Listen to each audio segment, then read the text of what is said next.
authorized to declare recesses of the committee at any time. We welcome everyone to today's hearing on the state of competition in the wireless market, examining the impact of the proposed merger of T-Mobile and Sprint on consumers, workers, and the internet. I now recognize myself for an opening statement. Today's hearing is an important opportunity to examine the state of competition in the wireless industry and the competitive effects of the proposed merger of T-Mobile and Sprint. Over the past century, the telecommunications industry in the United States has demonstrated the harms that result from monopoly power. By 1940, AT&T's dominance was so entrenched that it was widely considered to be a lawful monopoly. Over the next 40 years, it grew to become the largest corporation in the world, controlling more than 80% of the market. It earned more than $53 billion in annual revenue and was the second largest employer in the United States, behind only the federal government. But in 1982, the Justice Department successfully concluded its landmark anti-monopoly case against AT&T for blocking competition in the telephone service and equipment market. As a result, the Bell system was broken into separate telephone companies, while AT&T's long-distance services was structurally separated from its device manufacturing services. The importance of the breakup of the Bell system cannot be overstated.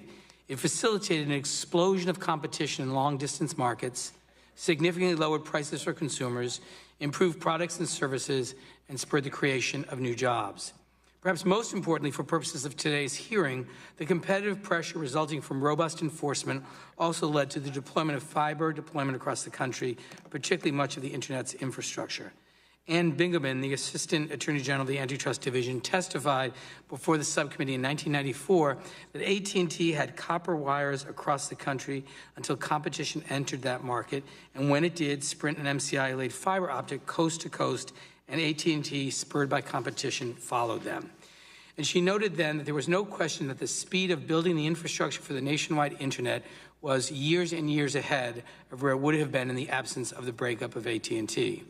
And when coupled with some of the pro-competitive reforms of the Telecommunications Act of 1996, such as phone number portability, consumers and small businesses saved billions of dollars each year, while maverick competitors were incentivized to enter the market to offer better services and more choice.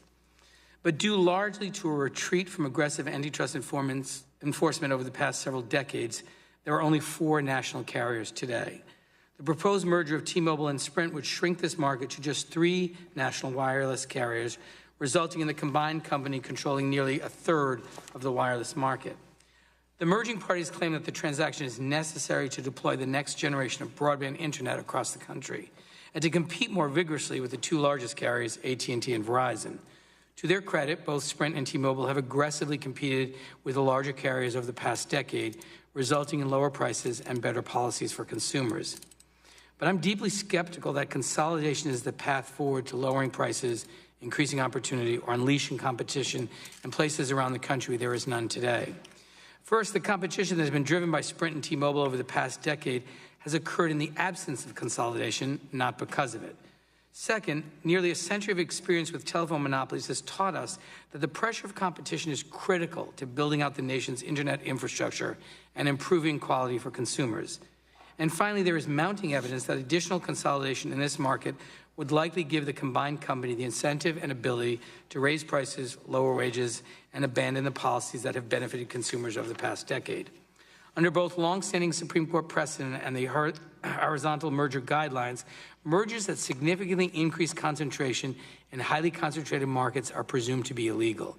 It is beyond dispute that this transaction will significantly increase concentration in the wireless market far beyond the level that the antitrust agencies consider to be likely to enhance market power. And because of this reality, the only thing preventing the merging parties from raising prices, lowering quality, and depressing wages are promises for a limited period of time. Today's hearing is also an opportunity to examine concerns related to the current state of merger enforcement. It's been nearly a year since the Federal Trade Commission last challenged a merger in court. And since the beginning of the Trump administration, the Justice Department's Antitrust Division has only challenged one significant merger, AT&T's acquisition of Time Warner. Not only did the Antitrust Division lose this challenge, but this case has been mired in controversy from day one due to the president's shameful attempts to interfere in antitrust enforcement. Last week, Jane Mayer of The New Yorker reported that the president instructed senior White House officials to, and I quote, get this lawsuit filed, end quote, against the AT&T and Time merger following a series of reports suggesting that the president seeks to wield the antitrust laws as the political weapon to reward friends and punish perceived enemies.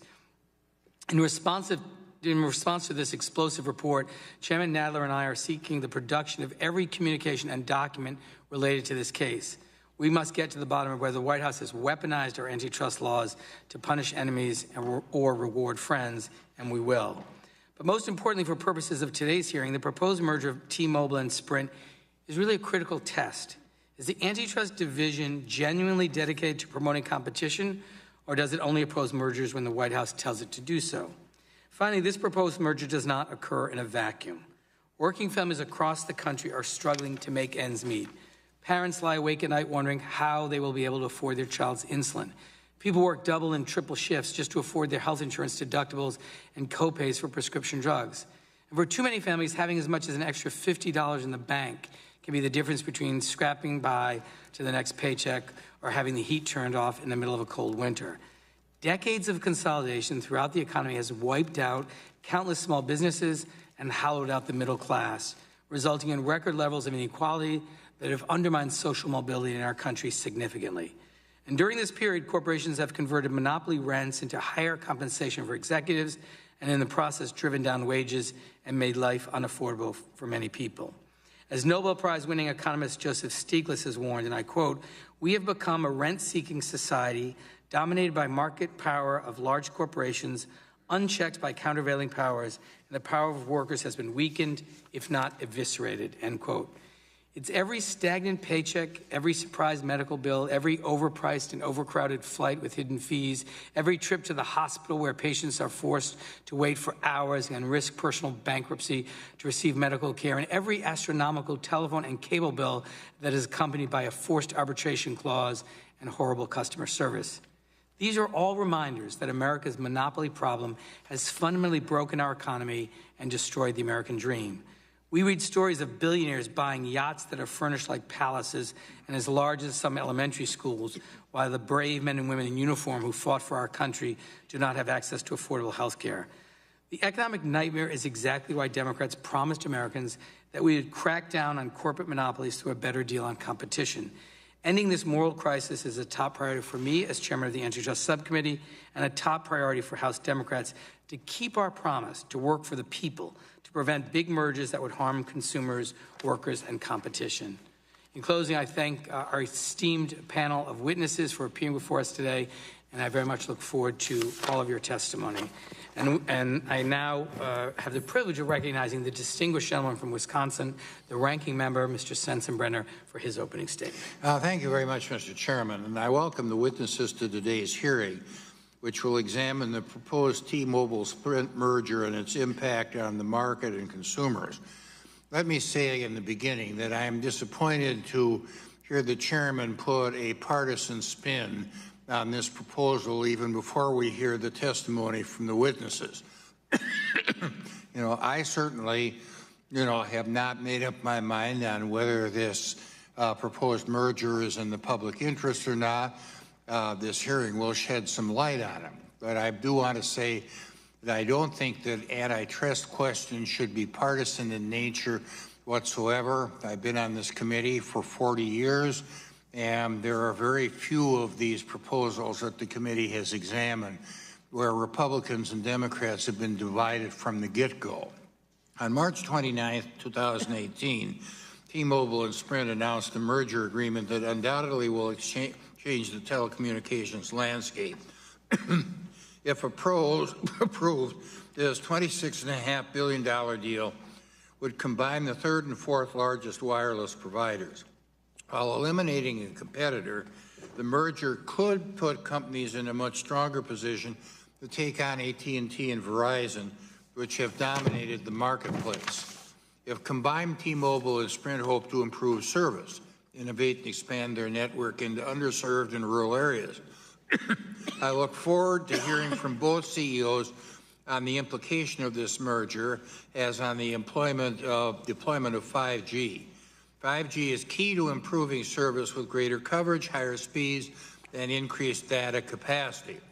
Ensuring that we are at the forefront of this technology will provide untold benefits to American consumers and the American economy, and is important to many members of the committee. We will hear today from witnesses who will outline a very different picture, one that paints this merger as negatively impacting low-income consumers and rural communities. Many wireless competitors and consumer advocates believe that a more concentrated wireless industry will reduce competition, raise prices, and result in job losses. Under the Communications Act of 1934, the Federal Communications Commission is reviewing the merger to ensure that it promotes the public interest, convenience, and necessity. The U.S. Department of Justice and State Attorneys General are also reviewing the transaction pursuant to their respective authorities. While Congress has no formal role in the DOJ or FCC's merger review process, hearings like this provide an opportunity to ask and debate questions which are of great importance to American consumers. And I look forward to the testimony of the witnesses and debate among members of the committee. And in the end, wise decisions by DOJ and the FCC that ensure a competitive future for wireless communications in America. I yield back the remainder of my time. Thank you, Ranking Member Sensenbrenner. The chair now recognizes the chairman of the full committee, the gentleman from New York, Mr. Nadler, for his opening statement. Thank you, Mr. Chairman. I appreciate this opportunity to consider carefully the impact of the proposed merger of Sprint and T-Mobile on competition, consumers, and workers. While I do not prejudge the merits of any proposed merger, it is clear that this transaction, if approved by regulators, would usher in significant changes to the market for mobile wireless services. Given the fact that 95% of American adults own a cell phone and 20% use a mobile device as their primary means of accessing the Internet, it is critical that we closely analyze any proposed merger with such a wide-ranging impact. As independent companies, Sprint and T-Mobile have each brought competitive and innovative products to market.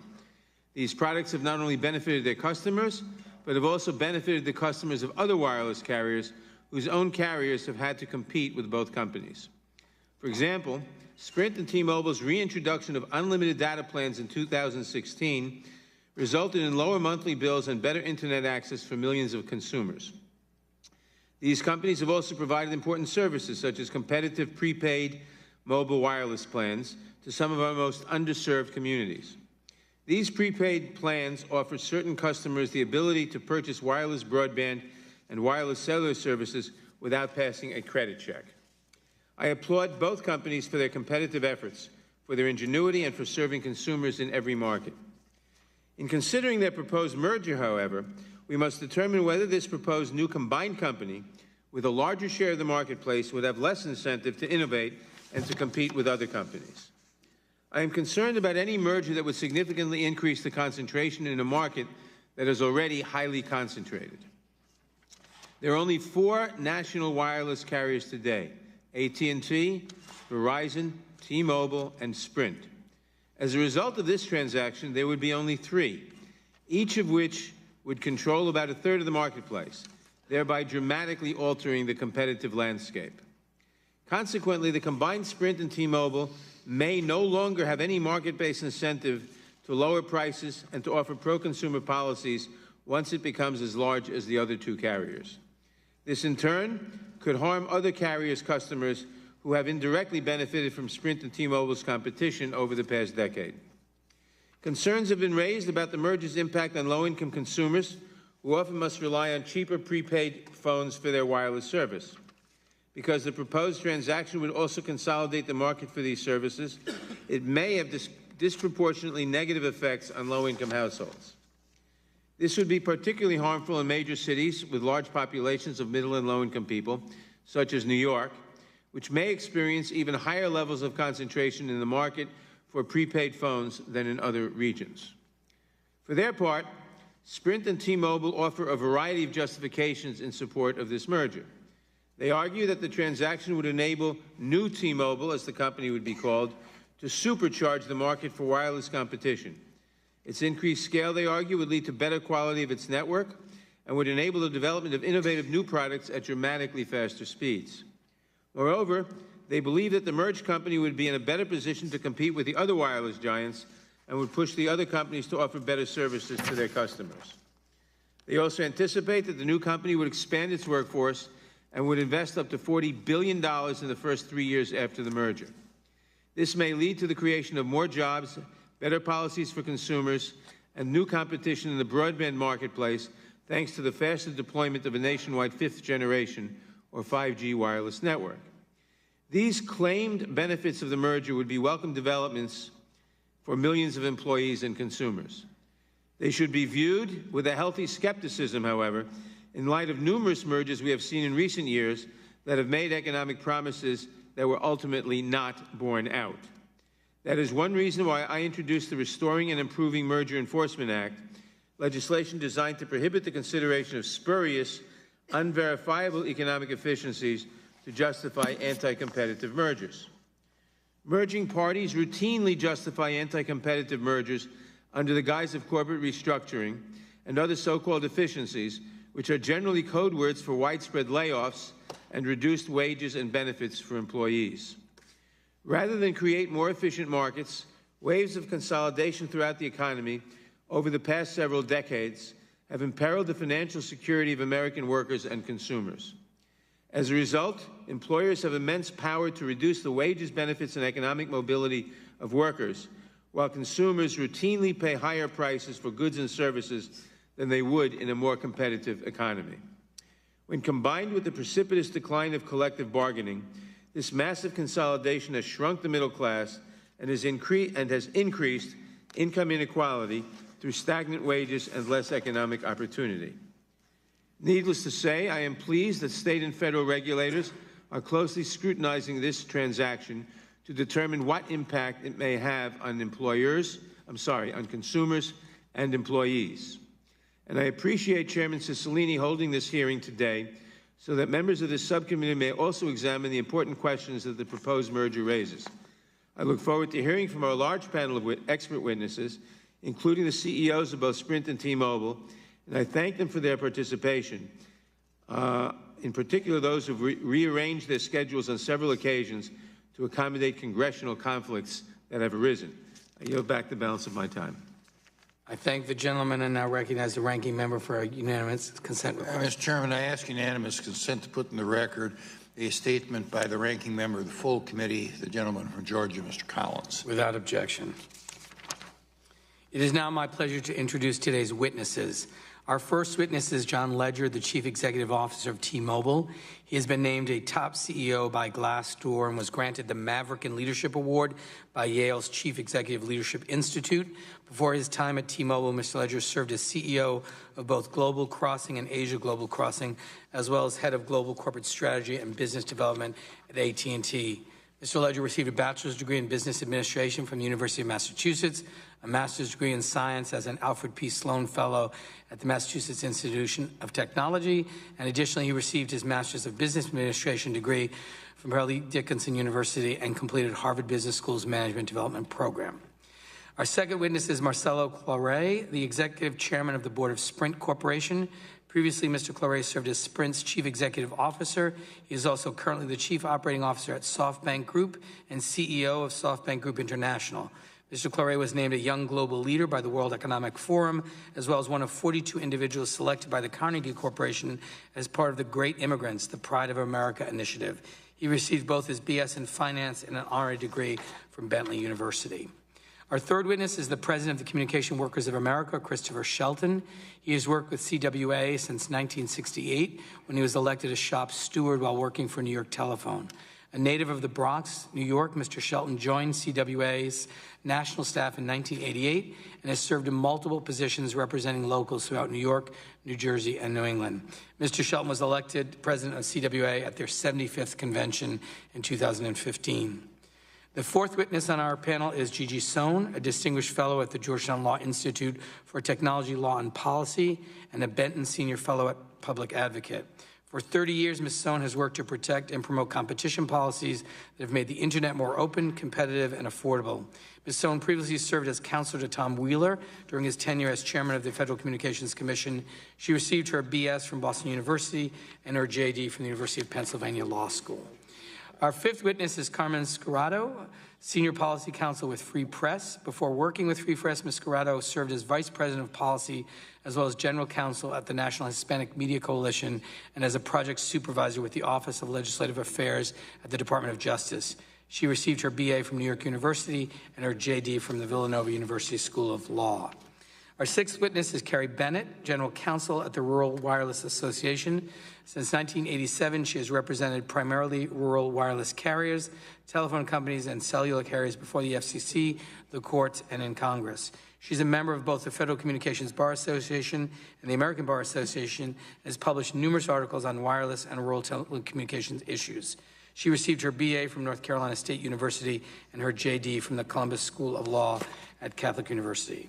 Scott Ralston, the President and Senior Fellow at the Georgetown Technology Policy Institute, is our seventh witness. An economist with an expertise in individual organization and public policy, his research focuses on competition, regulation, telecommunications, and technology policy. Mr. Ralston is also a Senior Fellow at the Georgetown Center for Business and Public Policy. He received his BA in Economics from Washington University and his PhD in Economics from Stanford University. Our final witness is Christopher Yu. Professor Yu is the director at the Center for Technology, Innovation, and Competition, as well as the John Chestnut Professor of Law, Communication, and Computer and Information Science at the University of Pennsylvania Law School. His research focuses on administrative and regulatory law, especially in relation to technology, innovation, and the internet. He has also taught at Vanderbilt University School of Law, where he served as the founding director of the Technology and Entertainment Law program. Mr. Yu received his AB from Harvard University and his JD from Northwestern University. We welcome all of our incredibly distinguished witnesses and thank you for participating in today's hearing. Now, if you would please rise, I will begin by swearing you in. And please raise your right hands. Do you swear or affirm under penalty of perjury that the testimony you are about to give is true and accurate to the best of your knowledge, information, and belief, so help you God? Let the record show the witnesses answered in the affirmative. Thank you. You may be seated. Please note that each of your written statements will be entered into the record in its entirety. Accordingly, I ask that you summarize your testimony in 5 minutes. To help you stay within that time, there is a timing light on your table. When the light switches from green to yellow, you have about a minute to conclude your testimony, and when the light turns red, it signals that your 5 minutes has expired. So please keep that in mind. We'll begin with Mr. Ledger. Thank you, Chairman Nadler, Chairman Cicilline, Ranking Member Sensenbrenner, and other members of the subcommittee for inviting Marcelo and me and the rest of the panel here today. I appreciate the opportunity to tell you about the tremendous benefits of the proposed T-Mobile Sprint merger and the progress we're making towards making it a reality. So, first, what will the merger deliver? It will deliver a supercharged Un-carrier which can ensure U.S. leadership in 5G, increase competition, and create American jobs. First and foremost, the new T-Mobile will make sure America wins the global 5G race. This is so important because 5G will unlock new capabilities that will fuel innovation and job creation well beyond anything we've seen so far. 5G will completely transform the way Americans live, work, travel, and play. 5G means real-time navigation, downloading a movie in seconds, instant language translation, and much more. Nearly every American business will be able to use 5G to revolutionize how they create and deliver goods and services. Best of all, with this transaction, the benefits of 5G won't just flow to big cities. Combining Sprint and T-Mobile will produce a faster, broader, deeper network that is truly nationwide. It will benefit consumers and businesses everywhere, including in rural America. Neither company could do this on its own. Second, the new T-Mobile will have the capital, scale, and network to supercharge competition, unleashing significant benefits for all consumers, including keeping prices low. The combined company will continue the T-Mobile tradition of disrupting the wireless space.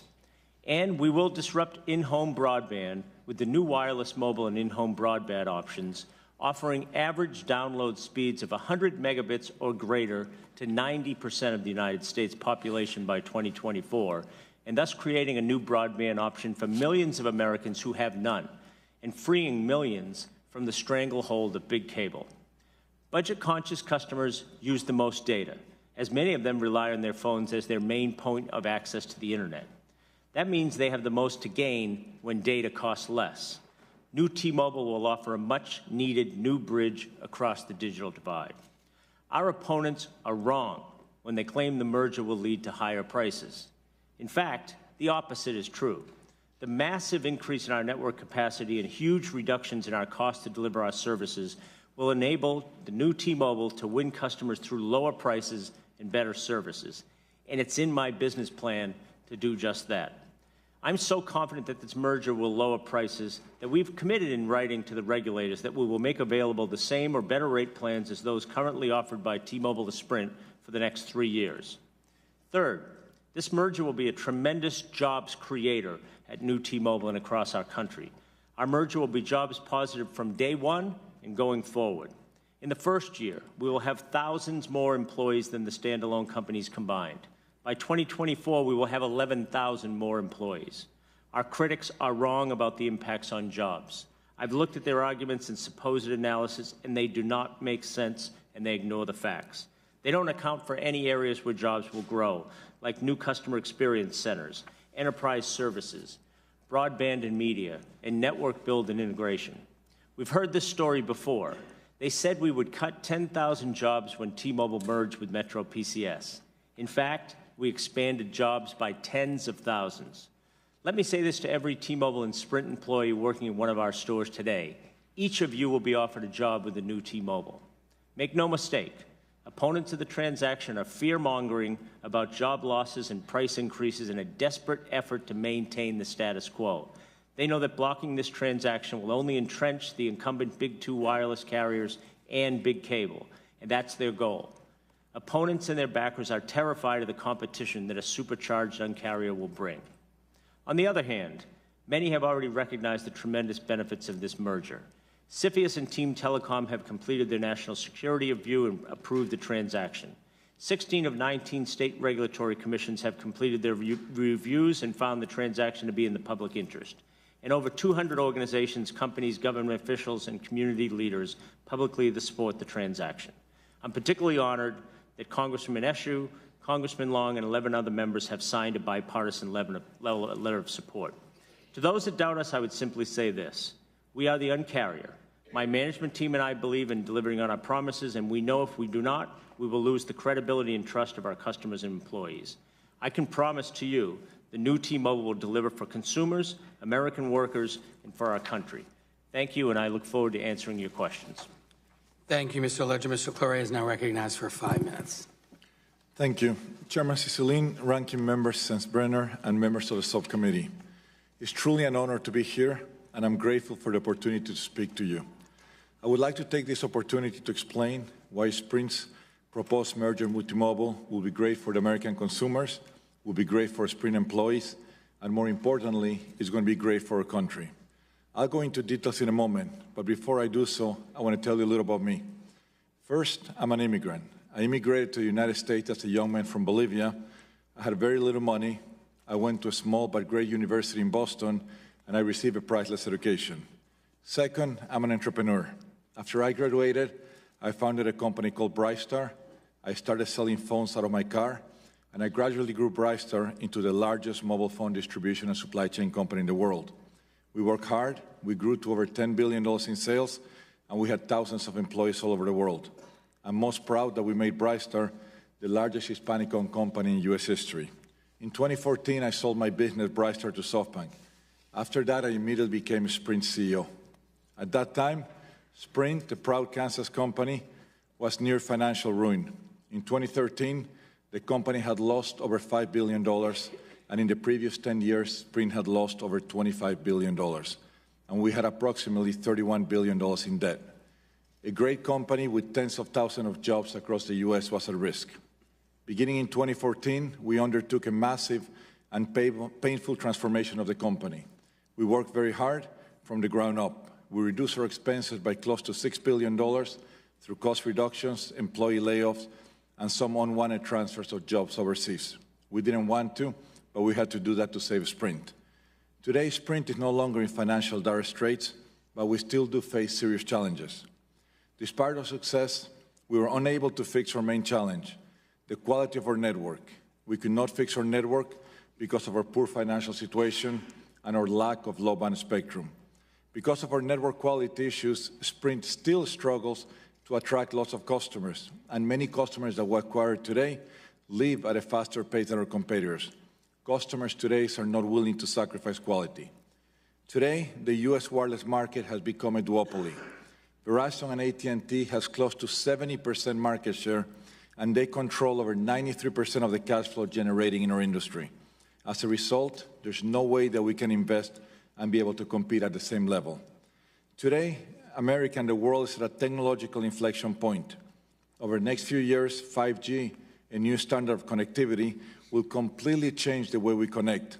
But Sprint doesn't have the resources to build a nationwide 5G network to provide the necessary competition against the AT&T and Verizon duopoly. We estimate ourselves that we need at least $20 to $25 billion just to have 5G in our limited coverage area. And because we don't generate any cash flow, the only way to pay for this would be to raise more debt, and to pay for that debt, we'd have to raise our prices. We could no longer be the price leader. The only company that can build the world's best 5G network is the combination of Sprint and T-Mobile. And we can only do this if this merger is approved. As a combined company, we're committed to invest nearly $40 billion over the next 3 years to build the world's best 5G network with nationwide coverage. How can we do this together? It's simple. It is the marriage of two necessary and complementary 5G pieces. Sprint has high-capacity spectrum, which we've acquired over many years. T-Mobile has broad national coverage spectrum. It is capacity plus coverage together that will allow us to build the most advanced network covering every corner of America in urban, suburban, and rural areas. Sprint cannot do this alone, and T-Mobile cannot do it either. We need each other in order to succeed. We cannot take lightly the fact that America needs to lead the world in 5G. China has made it a priority to win the 5G race. They're investing billions of dollars. When a country has the best network with the latest technology, it brings massive economic stimulus, explosive job growth, and a new wave of entrepreneurs. America is a land of innovators and disruptors. Let's keep it this way. My story validates this. Letting another country take 5G leadership away from the U.S. is going to cause irreparable damage. This is an opportunity of a lifetime. In addition, as you heard John, we're committed to lower prices. When we merge our two companies, we're going to create 8 times the network capacity that we would have on our own. We'll have to beat AT&T and Verizon on prices to fill this new capacity. This makes financial sense. It is good for business, but more importantly, it is our commitment. Lastly, it is true that most mergers do not create jobs. This merger is the opposite. This is a growth story. This new company will create new jobs, blue-collar and white-collar jobs, jobs in urban, suburban, and rural America. We'll need skilled network engineers, construction crews, enterprise sales teams, call center jobs that we're going to bring back from overseas, and new sales reps from the new stores we're opening. I can't thank you enough for allowing me to speak today. As I mentioned, I'm grateful to this country, and as an American entrepreneur, I hope this merger is approved. I look forward to answering your questions. Thank you. Thank you, Mr. Clary. Mr. Shelton is now recognized for 5 minutes for his opening.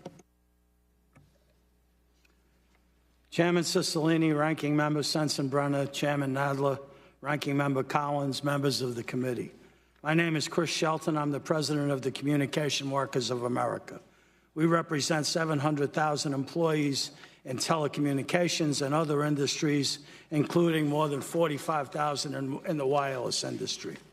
Let's tell it like it is. This merger would kill American jobs, depress wages, and raise prices on American consumers to enrich 2 foreign companies, Deutsche Telekom from Germany and SoftBank from Japan. Members of the committee, that is economic treason. These are 2 of the worst companies in the United States when it comes to the treatment of workers. They ship jobs overseas, and in recent years, T-Mobile has been charged with more labor law violations per worker than even Walmart. Let's talk numbers. This merger would kill American jobs. We estimate that 30,000 Americans would lose their job if this merger is approved. The Wall Street firm MoffettNathanson estimates this merger would kill 20,000 jobs. Whether you take their number or ours, you should understand that T-Mobile's job creation promises are sheer fantasy. Sprint and T-Mobile compete with each other for the same type of customers. often low-income households, which is why their stores are located near each other, sometimes right across the street. So if the companies merged, chances are they would shut down one of the two neighboring stores, and most of those workers would be out of a job. And what about the people lucky enough to stay employed? The merger would drive down wages for all wireless retail workers, in some cases by as much as $3,000 per year. Employers compete for skilled labor with wages and benefits. Take away competition, and the remaining companies can throttle down employees' compensation while jacking up prices on consumers. Both are symptoms of the same disease, too much market power. That leads me to something I hope this subcommittee and antitrust enforcement agencies will support. We need to include the wage and job impacts when analyzing whether a merger is anti-competitive. And we need to consider the impact of collective bargaining on jobs and wages. For the last 40 years, we have seen more and more mega mergers. Corporate profits keep climbing. Productivity is going up, and executive compensation has skyrocketed. But workers' wages have not kept up. They have stagnated. Highly concentrated markets and lack of competition are part of the reason. The weakening of unions as a powerful force to protect workers' jobs and wages is another reason for wage stagnation. As companies have gained market power through consolidation, workers have gotten weaker as a result of the war on labor. In antitrust terms, workers have lost countervailing power. Together, these two factors go far to explain why wages and living standards have stagnated for U.S. workers. They help explain the dramatic increase in income inequality in the U.S., where the top 5% of Americans control 2/3 of our nation's wealth. The good news is that America can do something about it. First, we can say no to mergers like the T-Mobile-Sprint transaction and preserve competition in consumer and labor markets. Second, we can bring back collective bargaining as a way to protect workers, not just union members, but all workers. I have yet to hear either of these two corporate CEOs say they would remain neutral to allow their employees to decide whether to unionize, free from T-Mobile and Sprint's usual bullying tactics, intimidation, and anti-union propaganda. They simply don't want workers to have a say. If antitrust enforcement agencies and the courts can take into account the consumer price impacts of a merger, they should be able to consider the impact of collective bargaining as a way to address anti-competitive effects in relevant labor markets. Finally, this merger is not only bad for workers, it's a disaster for consumers. T-Mobile and Sprint are each other's closest rivals, competing aggressively, in particular for lower-income customers and persons of color. By eliminating this competition, economists estimate a price will go up by as much as 15%. And while these companies trumpet the alleged benefits for rural America, their own FCC filing shows that even 6 years after the merger, 46 million Americans, largely in rural areas, would not receive the benefits of its 5G network. Thank you, and I look forward to answering your questions. Thank you, Mr. Shelton. Ms. Stone is now recognized for 5 minutes. Chairman Cicilline, Ranking Member Sensenbrenner, Chairman Nadler, members of the subcommittee, thank you for inviting me to testify today. When I was working for Chairman Wheeler in 2014, executives from T-Mobile, Sprint, and SoftBank visited the FCC several times to get his thoughts on a possible merger between T-Mobile and Sprint. Chairman Wheeler didn't discourage the parties from seeking merger approval, but he was clear that they would have a tough time showing that the merger wouldn't be anti-competitive. A pioneer in the wireless industry, Chairman Wheeler had seen immense consolidation. From 2003 to 2013, the country's 8 mobile wireless carriers shrunk to just 4. He believed strongly that reducing the number of wireless carriers from 4 to 3 would harm consumers through higher prices, coordinated effects, and less innovation. Bill Baer, the Assistant Attorney General for Antitrust at the time, agreed and said so publicly in January 2014.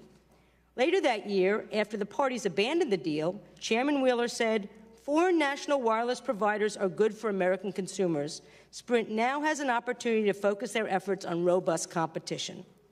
Nothing in the intervening 5 years has altered the previous analysis that this combination would be harmful for consumers and the wireless industry. T-Mobile and Sprint occupy vital roles in today's national wireless market. Both are mavericks who forced AT&T and Verizon to lower their prices and adopt more consumer-friendly service plans. T-Mobile was the first carrier to eliminate 2-year contracts and provide unlimited data. T-Mobile and Sprint were the first to allow subscribers to unlock their phones. Both companies fought to match AT&T and Verizon in coverage, speed, and reliability. Importantly, the companies compete with each other to the benefit of the value-conscious consumer. This dynamic will change if the companies are allowed to merge. With a market share similar to AT&T and Verizon, new T-Mobile would have reduced incentives to engage in price and non-price competition, as well as greater incentive and ability to cooperate with those companies to raise consumer and wholesale prices. Indeed, one analysis found that consumer price increases from this transaction could be as much as 15%. The merging parties don't dispute that prices will rise, but argue that improvements to the service quality, no matter how small, will be worth the extra cost. That's a dicey proposition for consumers that are attracted to T-Mobile and Sprint because of their cheaper postpaid and innovative prepaid services. These higher prices will have a disproportionate effect on consumers of prepaid service, who tend to be low income and people of color. This merger would result in new T-Mobile controlling about 43% of the prepaid market, and the market for prepaid services would shrink from 3 to 2. The merging parties recognize these price increases, but argue that low-income consumers will accept them because they, and I quote, heavily rely on their smartphone for their communication and media consumption. That's quite a remarkable thing to say about consumers for whom an extra $10 a month would be an unwelcome hardship. The harm from 4 to 3 mobile wireless mergers is clear. In both the Netherlands and Austria, 4 to 3 mergers saddle consumers with double-digit price increases. In both cases, one of the remaining carriers was a T-Mobile affiliate. In the U.S., similar concerns over higher prices and the elimination of competition moved the DOJ to sue to block the proposed AT&T-T-Mobile merger in 2011. Faced with overwhelming evidence that 4 to 3 mergers and this particular merger will lead to higher prices, T-Mobile has twice promised the FCC not to raise prices on its rate plans for 3 years. The mere fact that T-Mobile believes it must make this so-called pricing commitment is an admission that post-merger there would not be enough competition in the wireless market to constrain price increases. It also undermines the parties' insistence that the merged entity would have so much capacity that it wouldn't raise prices. Regardless, the pricing commitment is riddled with ambiguities and loopholes.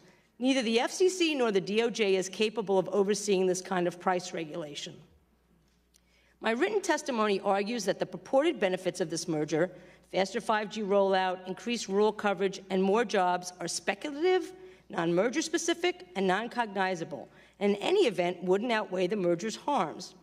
I'll add T-Mobile's recent promise that it will provide in-home broadband to a fraction of U.S. homes by 2024. I'd love to see more competition to big cable. But in addition to being too far in the future to be relevant to antitrust scrutiny, this promise has absolutely nothing to do with the market that is the subject of this merger, the market for national mobile wireless services. I'm a proud T-Mobile customer and a fan of both its CEO and its government relations team. But I'm not a fan of this merger because the harms to consumers who value low-cost and innovative service plans far outweigh the supposed benefits. Thank you, and I look forward to your questions. Thank you, Ms. Stone. I now recognize Ms. Scarrato for 5 minutes. Chairman Cicilline, Ranking Member Sensenbrenner, Chairman Nadler, and subcommittee members, thank you for having me. My name is Carmen Scarrato, and I'm a senior policy counsel at Free Press with 1.4 million members across all 50 states, the District of Columbia, and Puerto Rico. We strongly oppose this merger. Free Press's extensive research shows the disproportionate harms it would cause to low-income communities and people of color who are more likely to be on the wrong side of the digital divide and more often rely on mobile phones for their only means of connecting to the internet.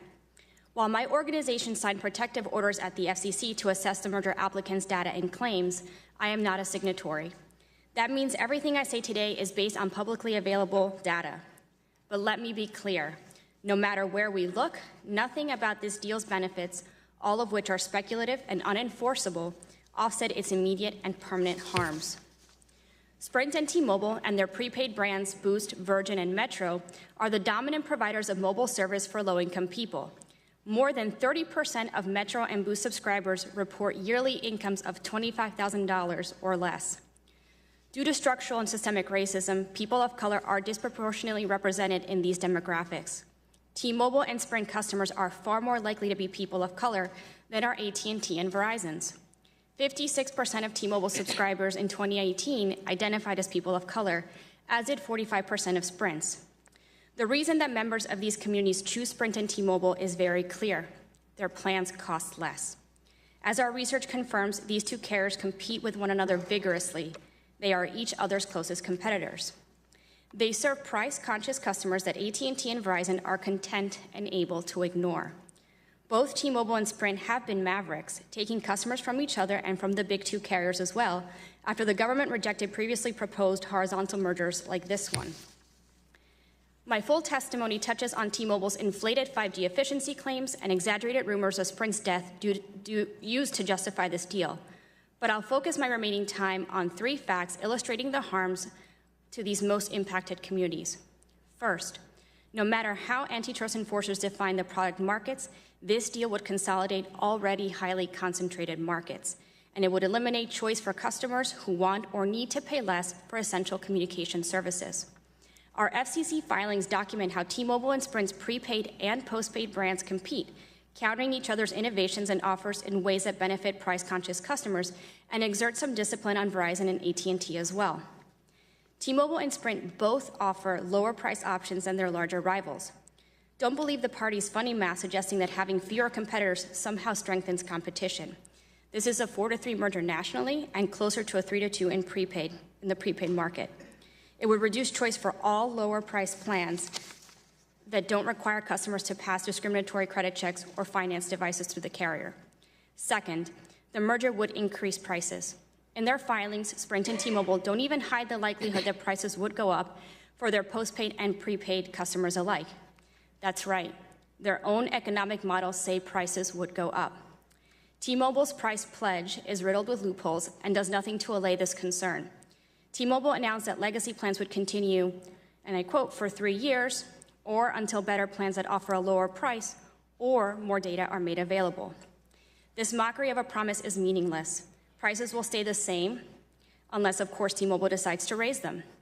Just as T-Mobile did with its initial attempts to hide this fact, the carrier gets to decide whether a more expensive plan is better for you, even if it offers more than many customers might want, need, or be able to afford. Third, this merger would mean massive consolidation in the wholesale wireless market. Reducing wholesale supply would raise costs passed along to the retail customers of all resellers. Wholesale is used by carriers without their own networks, including most Lifeline carriers, to offer service at resale. Throughout my career, I have been a strong defender of Lifeline because it helps the most vulnerable in society stay connected, providing just $9.25 a month to defray the high cost. Lifeline is dependent on a well-functioning wholesale market.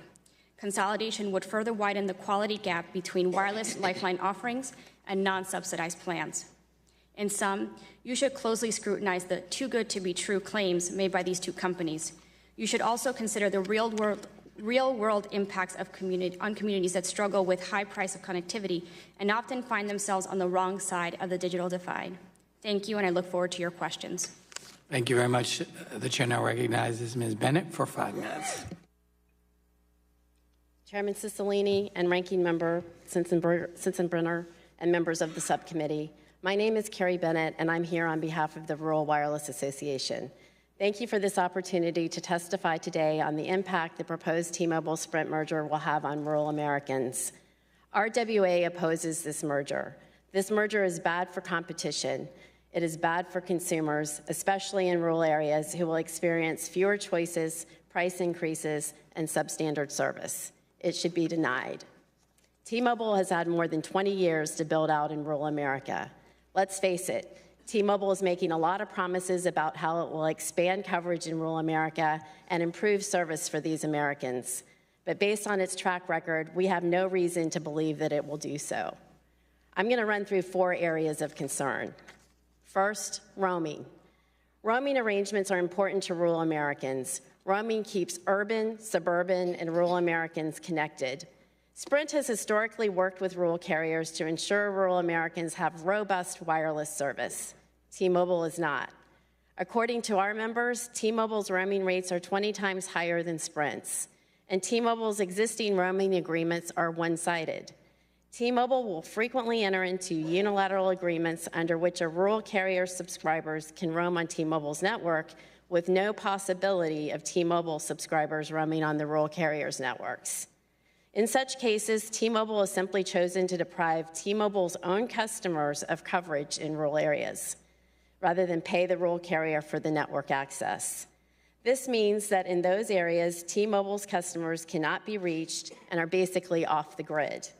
Do we really want new T-Mobile's 100 million plus subscribers, more than 1/3 of the market, to be denied service in rural America? Second, 5G build-out in rural America. T-Mobile's repeated claims about new T-Mobile's future 5G rural build-out are unfounded. When it comes to 5G networks and some of the potential rural applications like precision agriculture and remote healthcare, low latency is a must. The backhaul facilities needed for 5G technology cannot rely on satellite and microwave due to their high latency. Fiber must be deployed, and deploying fiber takes time and money. Neither T-Mobile nor Sprint have expended resources to build out fiber in rural America. Without a commitment to lay fiber in these undeveloped areas, their claims of building out future 5G broadband networks ring hollow. Acquiring Sprint does not give new T-Mobile the fiber it needs to serve rural America with 5G or in-home broadband. Disallowing the merger will enable hundreds of rural broadband providers across America to work with both Sprint and T-Mobile to more quickly build out broadband. Third, rural call completion. Less than a year ago, the FCC found that T-Mobile failed to correct ongoing problems with delivery of calls to rural consumers. In fact, T-Mobile admittedly inserted false ringtones into these calls so that the caller believed the call was ringing on the other end, when it wasn't. Aside from blatantly breaking the law, T-Mobile severely hindered rural consumers from running their businesses, communicating critical information to family and friends, and reaching emergency service personnel. This callous behavior, in an effort to save money, has harmed rural Americans, and we believe that T-Mobile's destructive behavior will continue, perhaps even more aggressively once this rival Sprint is eliminated. Finally, false broadband mapping claims. Our members have serious concerns about T-Mobile's broadband maps submitted in the FCC's Mobility Fund proceeding. That fund was created to provide $4.5 billion to mobile carriers to help better connect rural Americans. To make sure it knows where the money is needed the most, the FCC asked wireless carriers to submit maps indicating where each carrier offers qualifying 4G broadband coverage. According to testing done by our members, when T-Mobile submitted its data, the company vastly overstated its rural coverage to make its reach seem bigger than it is. When rural carriers went to test T-Mobile's claims, 95.8% of the tests showed speeds below the threshold demanded by the FCC or no 4G broadband service at all. In many of the places where T-Mobile certified it had coverage, cell sites had not even been put into operation. If not corrected, funding will not be available in these rural areas. As part of its public interest review, the FCC must determine where T-Mobile has been honest in its dealings with the FCC. Our members' drive test strongly suggests that it is not. In sum, a string of broken promises does not bode well for rural Americans, and this deal should be denied. Thank you, and I look forward to your questions. Ms. Wellston is now recognized for 5 minutes. Chairman Cicilline, Ranking Member Sensenbrenner, and members of the subcommittee, thank you for the opportunity to testify on the pending merger between T-Mobile and Sprint. My name is Scott Walston. I'm an economist and president and senior fellow at the Technology Policy Institute. TPI is a nonprofit, nonpartisan think tank that focuses on the economics of innovation, technological change, and related regulation. TPI takes no institutional positions, so this testimony reflects only my views. The key question when reviewing the pending merger is whether the expected efficiencies gained from combining the third and fourth largest wireless firms outweigh the possibility that the combined firm could harm competition. To address this question, I make 4 points. First, this merger involves more than the usual level of uncertainty because it involves a nascent technology just beginning to be deployed. Because we know so little about 5G, claims regarding optimal market structure are speculative and difficult to evaluate. Second, the empirical literature evaluating 4-to-3 wireless mergers is inconclusive. Some studies find that prices increased after such mergers, some find that prices decreased after such mergers, and some find that prices did not change. Third, the uncertainty about new technology and the lack of evidence that 4-to-3 mergers necessarily lead to competitive harms mean the government has little basis for blocking the merger. Fourth, because T-Mobile and Sprint may serve more than 50% of wholesale and low-income consumers, antitrust authorities should carefully consider the potential effects of the merger on those groups. T-Mobile and Sprint argue that combining their resources, particularly spectrum, will allow them to build a higher quality, more robust 5G network more quickly than either firm could on its own. Opponents contest this assertion. Evaluating this claim and whether it would benefit consumers if true is difficult because we know little about 5G supply and almost nothing about demand. A market with more firms experimenting with different technological approaches and business models may yield better social outcomes. On the other hand, given the risky nature of investing in a new technology and likelihood of making mistakes, a market with fewer but stronger firms may yield better social outcomes. Real-world evidence of the effects of previous 4-to-3 wireless mergers finds that even with the current LTE technology, mergers did not consistently lead to one particular outcome. One paper that reviewed 13 studies of 4-to-3 mergers found no consistent effect on prices. In short, real-world experience provides little reason to believe one outcome is more likely than the other. That also means we did not have consistent evidence that the merger would necessarily harm consumers or competition overall. And without such evidence, the government has little reason to block the merger. Opponents, however, have also raised concerns about low-income and wholesale consumers. And the horizontal merger guidelines note that the government should consider how a merger might affect different groups of customers. While T-Mobile and Sprint serve about 30% of all subscribers, available public data suggests they serve far larger shares of wholesale and low-income subscribers. Wholesale and low-income service overlap, but are not identical. Facilities-based providers sell wholesale network access to other companies who resell it under their own brands. Resellers offer traditional wireless services, often prepaid, and Internet of Things connectivity. Estimates suggest that T-Mobile and Sprint currently provide more than half of all wholesale connections, and their annual reports show increasing number of wholesale subscribers.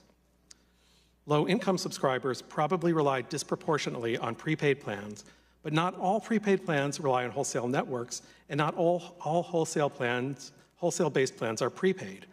Low-income and wholesale services are therefore related but different. One survey suggests that T-Mobile and Sprint directly serve almost half of consumers with annual incomes of less than $50,000. The true number is probably higher when also considering wholesale. A combined T-Mobile Sprint holding more than 50% of subscribers in these segments is not necessarily a problem. Whether it is depends on whether they could profitably raise prices without encouraging more entry by AT&T, Verizon, or others. Antitrust authorities who presumably have access to the actual data, the proprietary data, should study these segments carefully and evaluate whether some conditions may be necessary. The government can do a lot to promote competition. The FCC and NTIA should both continue making flexible use spectrum available. The FCC should continue removing obstacles to hopeful entrants like low Earth orbit satellite broadband companies OneWeb, SpaceX, and Telesat, and IoT wholesaler Legato. We do not know what the 5G world will look like. That's the nature of innovation. But without evidence that the merger is likely to lead to bad outcomes, there is little reason for the government to oppose it. But it should carefully consider low-income and wholesale segments where the merging companies have a particularly strong presence. Thank you for your time. I'm happy to answer questions. Thank you, Mr. Walston. I now recognize Mr. Yu for 5 minutes. Mr. Chairman, Ranking Member Sensenbrenner, members of the subcommittee, I'm grateful for the opportunity to testify here today. At the subcommittee's request, my remarks will focus on the proposed merger's likely impact on rural consumers. The key to my analysis is the growth in the demand for wireless broadband and the resulting increase in the need for wireless spectrum. Spectrum can be divided into 3 basic types: low band, mid-band, and high band, each of which operates in a different frequency band, and each one serves a different role. Low-band spectrum is typically defined as those bands falling below 1 gigahertz. Low-band signals propagate very well, typically reaching a distance of 18 miles. In addition, low-band spectrum is more able to penetrate buildings than other types of spectrum and does not require direct line of sight. Mid-band spectrum consists of bands ranging from 1 to 6 gigahertz. Mid-band signals typically cover a radius of 4 miles, and mid-band spectrum typically requires line-of-sight transmission but can penetrate buildings. High-band spectrum includes frequencies higher than 20 gigahertz that had long been regarded as unusable, but are now being unlocked by improvements to technology. The range of high-band spectrum is quite limited, typically propagating roughly half a mile. In addition, high-band spectrum requires both line of sight and does not penetrate buildings well, although higher frequencies do provide more bandwidth. The engineering community has long recognized that the deployment of 5G will depend on a mix of both low-band and mid-band and high-band macrocells and high-band and mid-band microcells. This is particularly important in rural areas. The 14-mile service range and good propagation characteristics of low-band spectrum makes it ideal for supporting basic coverage for rural areas. The problem is that because low-band spectrum covers such large areas, the bandwidth that it provides can be quickly exhausted. Although these shortages can be addressed by adding more low-band spectrum, because the additional bandwidth would be needed by only in population clusters within rural areas, much of that additional low-band spectrum would be wasted. The generally accepted technical solution is to meet the growing demand for bandwidth by adding smaller cells that rely on higher band spectrum in those areas where they are needed. The 4-mile service range of mid-band spectrum allows it to be targeted efficiently at those areas that need additional bandwidth the most. Not only does the addition of these microcells expand the bandwidth available in the population clusters within rural areas, using microcells to satisfy the demand generated by those clusters frees up macrocell capacity for the most remote customers for whom macrocell service is the only viable option. The foregoing underscores the reality that successful deployment of 5G depends upon having a mix of low-band and higher-band spectrum. Sprint lacks the low-band spectrum to be able to provide 5G in rural areas as a standalone company. Sprint holds 3 to 4 times less low-band spectrum than other national wireless providers, as reflected in its weak coverage and performance of its current LTE network. The lack of low-band spectrum leaves Sprint in a particularly poor position to serve rural customers as a standalone company. The low population density of rural areas makes it unlikely that the limited geographic range of Sprint's mid-band service will reach enough customers to be financially viable. The company resulting from the proposed T-Mobile-Sprint merger is planning a very different strategy from those being pursued by other national wireless providers. T-Mobile is already using its 600 megahertz spectrum to deploy LTE, and if the merger is approved, the merged company plans to use the low-band spectrum that T-Mobile obtained in the recent incentive auction to provide the macrocell foundation for its 5G service. Because this spectrum is newly deployed, the company will be able to convert these macrocells to 5G merely by reconfiguring the relevant software. And its mid-band microcells do not need spectrum assignments, while the other national wireless providers are following a strategy of relying on high-band spectrum, which has not yet been allocated by the Federal Communications Commission. Sprint's inability to provide service in 5G service in rural areas explains why a bipartisan group of 13 House members have signed a letter supporting the transaction and makes the presence of respected advocates for rural consumers, such as the National Grange and the Attorneys General for New Mexico and Utah, supporting the merger. I find those gestures particularly meaningful. I would be happy to answer any questions you have. Thank you very much, Mr. Yu. Thank you all for your opening statements. We'll now proceed under the 5-minute rule with questioning, and we'll begin with the gentleman from Georgia, Mr. Johnson, for 5 minutes. Thank you, Mr. Chairman, and thank the panelists for being here today. Mr. Ledger, the day after the T-Mobile-Sprint merger was announced, 9 top T-Mobile execs checked into Trump Hotel. Is that correct? Thank you, Congressman, for the question. We announced our deal on April 29th, and on April 30th, we came to Washington, D.C. as a leadership team for 2 things. One is to meet the FCC and the DOJ. The second is to announce our quarterly earnings. Well, that was the reason for a large group. I understand there was a purpose in coming, but the very next day, 9 top execs checked into the Trump Hotel after the announcement, correct? Yes, sir. And very importantly, if I may add, I made the decision. I'm a long-time Trump Hotel stayer. way before this transaction. For example, for 10 years I've stayed. Okay. But the company had not paid for more than 2 nights at Trump Hotel prior to the announcement, correct?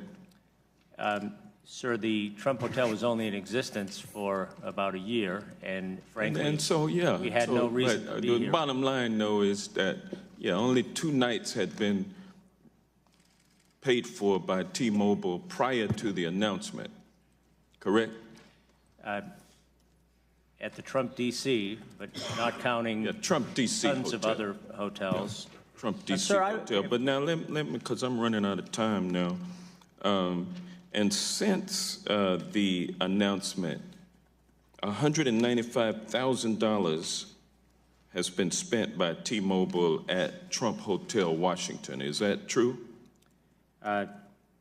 Yes or That no? number is approximately true, and it's also And let me ask this- 10% of our spend in Washington, Okay, D.C. and I understand, but Including now 50% prior,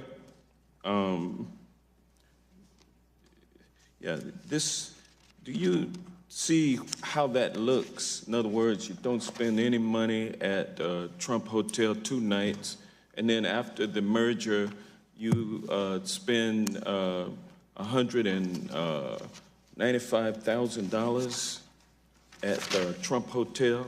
Sir, that's not on that night, and I would say... Well, no, I'm saying over the last 11 months, you've spent $195,000. Do you understand the optics of that, what it looks like? It looks like what's happening is that T-Mobile is trying to curry favor with the White House.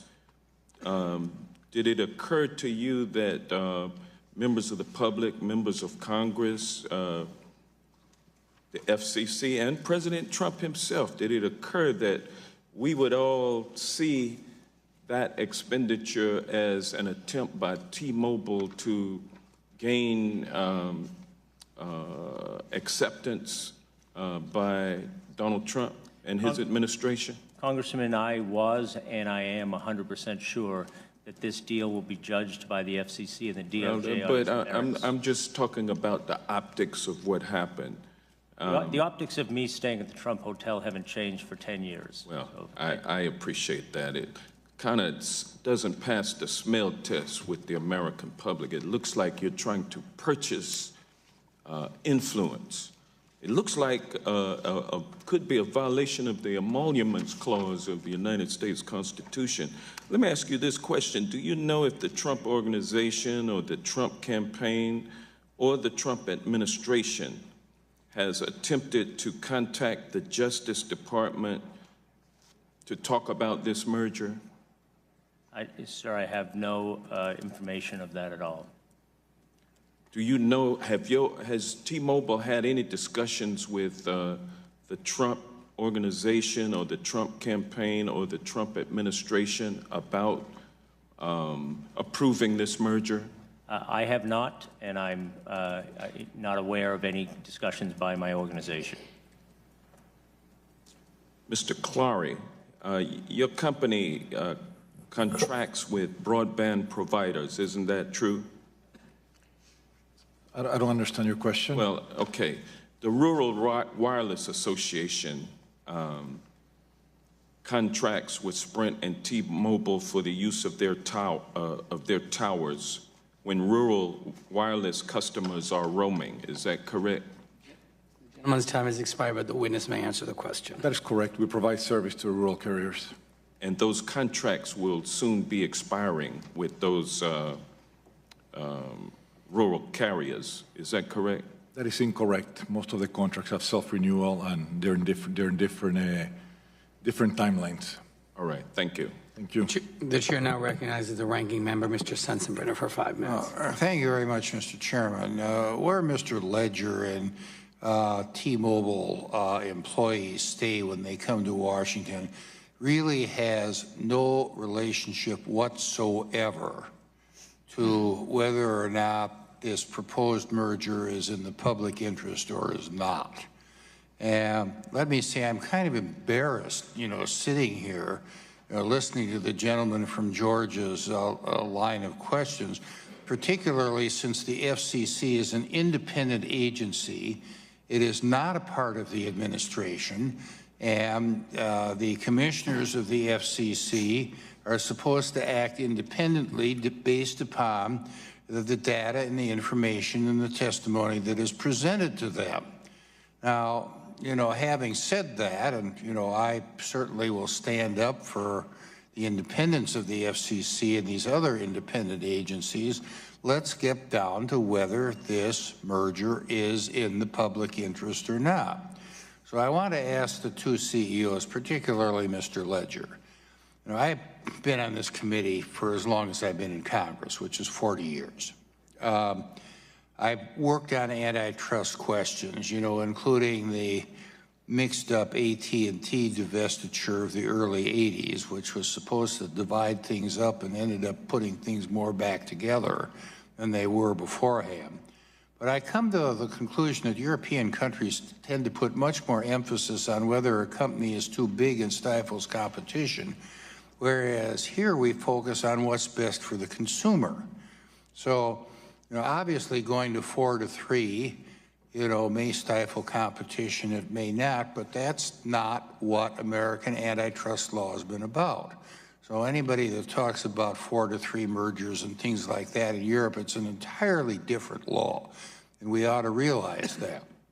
So, I'd like Mr. Ledger and Mr. Clury to say, what can consumers expect out of this? And you say that prices will decrease as coverage, speed, and capacity continue to improve. In some ways, it kind of looks like, that's mutually exclusive, that you get a better product and you pay less for it. But, it seems to me that certain mergers, might deal, one, with the economics of scale, and number 2, allow each of the partners of the merger will be able to benefit from the strengths of the other and get rid of the weaknesses that they have. So can our two CEOs answer that in the 2 minutes I have left? Yes, thank you, sir. The transaction will provide a 5G network capability that the United States desperately needs. $40 billion will be invested by the coming together of these two companies.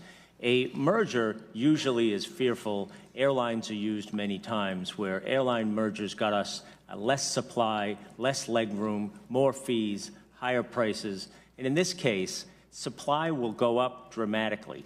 Prices will go down. Services will expand. In-home broadband competition will become.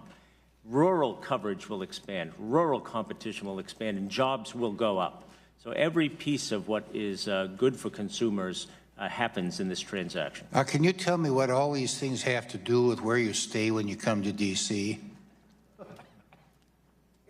They don't, sir. Thank you. Thank you. So I think a good way to portray this is many times we try to compare these mergers to others.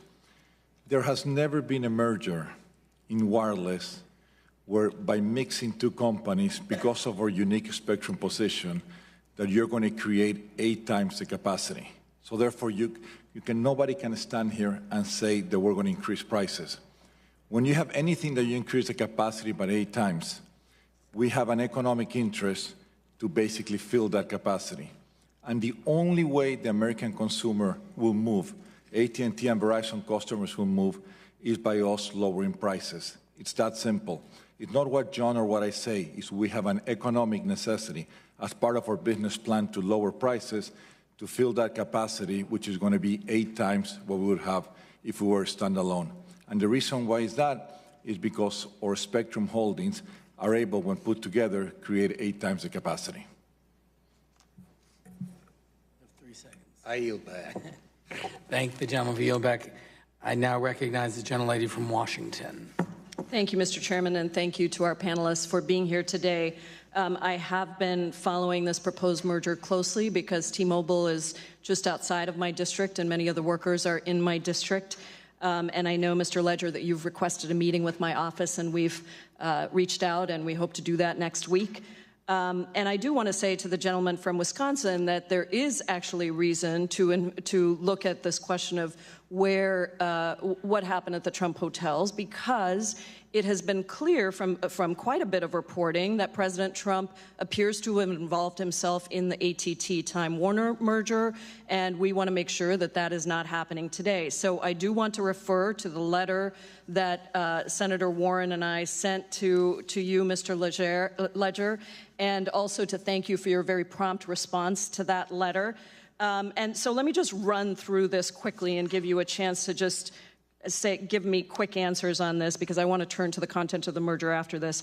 In 2015, you had a public Twitter dispute with now President Trump regarding the quality of Mr. Trump's hotels in New York that ended with you tweeting, and this is a quote, "I am so happy to wake up in a hotel where every single item isn't labeled Trump and all the books and TV is about him." Is that correct? Just a yes or no. That is correct. Thank you. And then in August of 2017, though, you did stay at Mr. Trump's Washington, D.C. hotel, correct? That's correct, and many times in between as well.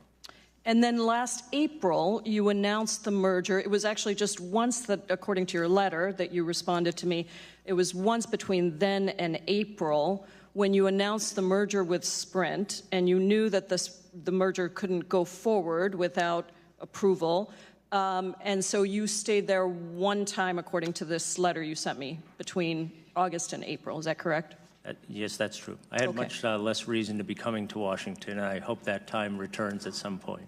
Great, thank you. And the very day after the merger was announced, you and 8 of your top executives were on a list of VIP arrivals at the Trump Hotel in D.C., correct? I'm not aware of that. Okay, that is per a January 16th Washington Post article that has the details of that. And so in my letter, one of my questions was how much T-Mobile spent at the Trump International Hotel, and you very kindly gave me that number. Can you just please tell the committee what that number was? We've spent $194,000 out of a $1.7 million spend at hotels in D.C. during that period. Understood. And you know, I appreciate you have a big budget. You have to travel around, and this was relatively small in the grand scheme of things. However, were you at all concerned that staying at the Trump Hotel so soon after the merger was announced, and then again, according to reporting, you have hired Corey Lewandowski to consult with you. Is that correct? Can I answer both of those questions? You can answer both of those questions. Every consultant that we hire is completely disclosed, and we had hired Turnberry, an organization that he has been affiliated with or not affiliated with, but have not hired Corey Lewandowski directly. And the decision to stay at the Trump Hotel, again, was my decision, and it was consistent with where I've stayed and how I chose hotels in the past. Except that in 2015, you said you were never going to stay there. And so this, I mean, we're relying on what you have said. And so I only raise this because we unfortunately have a situation where the president has not disclosed his business interests. And so when he has a business interest, and it appears that you might be trying to influence the president to get involved in something he really should not be involved in, that causes concern for this committee, which is the Judiciary Committee. And so now let me just turn, and so I would just say to you that if you do want this to be judged on the merits of the merger, which I think you want, we would expect that there would be concern around anything that might shed a light of impropriety on the merits of the merger. So now let me turn to the merger itself. There are currently 4 big companies in the telecommunications space. Verizon has 34% of the market, AT&T has 33%, T-Mobile has 18%, and Sprint has 14%. Mr. Ledger, and I think actually both of you testified that critics who say that prices will go up and that jobs will be lost are wrong. And so let me turn to you, Ms. Sohn. You used to work for the FCC. You are an expert on antitrust policy.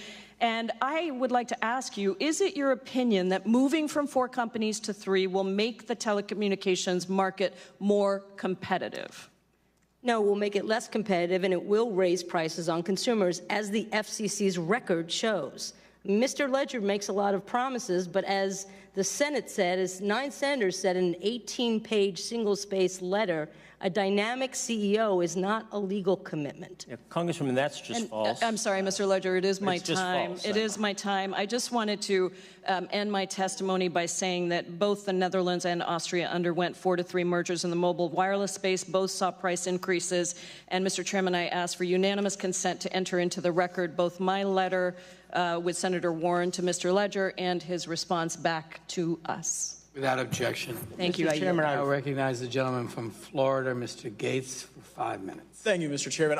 I just cannot believe what we're watching. The gentlelady from Washington just talked about how the substance of this merger is critically important to her constituents because it's so nearby, and then only reserved the remaining 50 seconds of her time to ask questions about the substance of the merger because we have to go into what kind of hotel towels you like.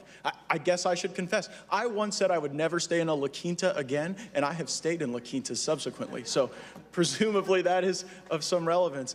I would like to spend a lion's share of the time on the actual substance. A Huawei employee entered T-Mobile into a testing lab, put a proprietary robot arm into a laptop bag, and then walked out. With this in mind,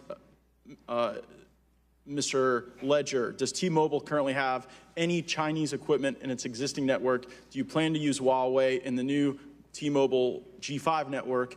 And what is T-Mobile itself doing to secure its network? Yeah, thank you for the question, sir.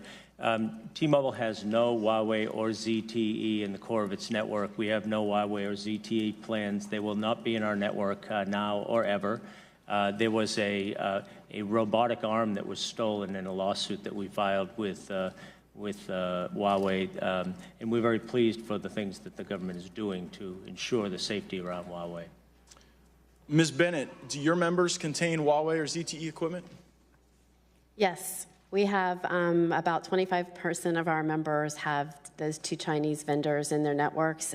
They did it because they had universal service funds to spend. They were trying to look for a low-cost, economical way to spend their money, and they did deploy those back in 2010, 2011, before it became known that it was a problem. And our members... So for the sake of cost, your members do have Huawei and ZTE parts. Do your does Huawei sit on your board? We do have a member, a Huawei representative on our board in a non-voting capacity and has no influence over our public policy committee or our board. It's come to my attention that some of your member companies also use Huawei equipment and have sites or towers in close proximity to military bases. Is that correct? I believe that is correct, yes.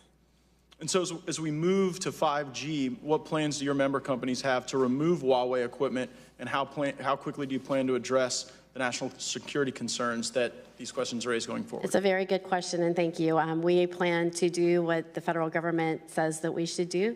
To the extent that equipment needs to be replaced, we plan to replace it. Of course, we're going to need funding to do that, and we've been in discussions with both members of Congress, the FCC, and the administration on how to go about that without harming the rural Americans that live in that area by having them have no access to public safety services by putting the equipment out of order. Mr. Ledger, will T-Mobile be requesting any additional government assistance to accommodate your plans to not use the lower cost Huawei and ZTE equipment? No, sir, we wouldn't. And frankly, I think we've even offered to play a role with the Rural Wireless Association to help them possibly use some of our pricing power to purchase alternative equipment. So as I understand it, some of the rural providers opposed the merger.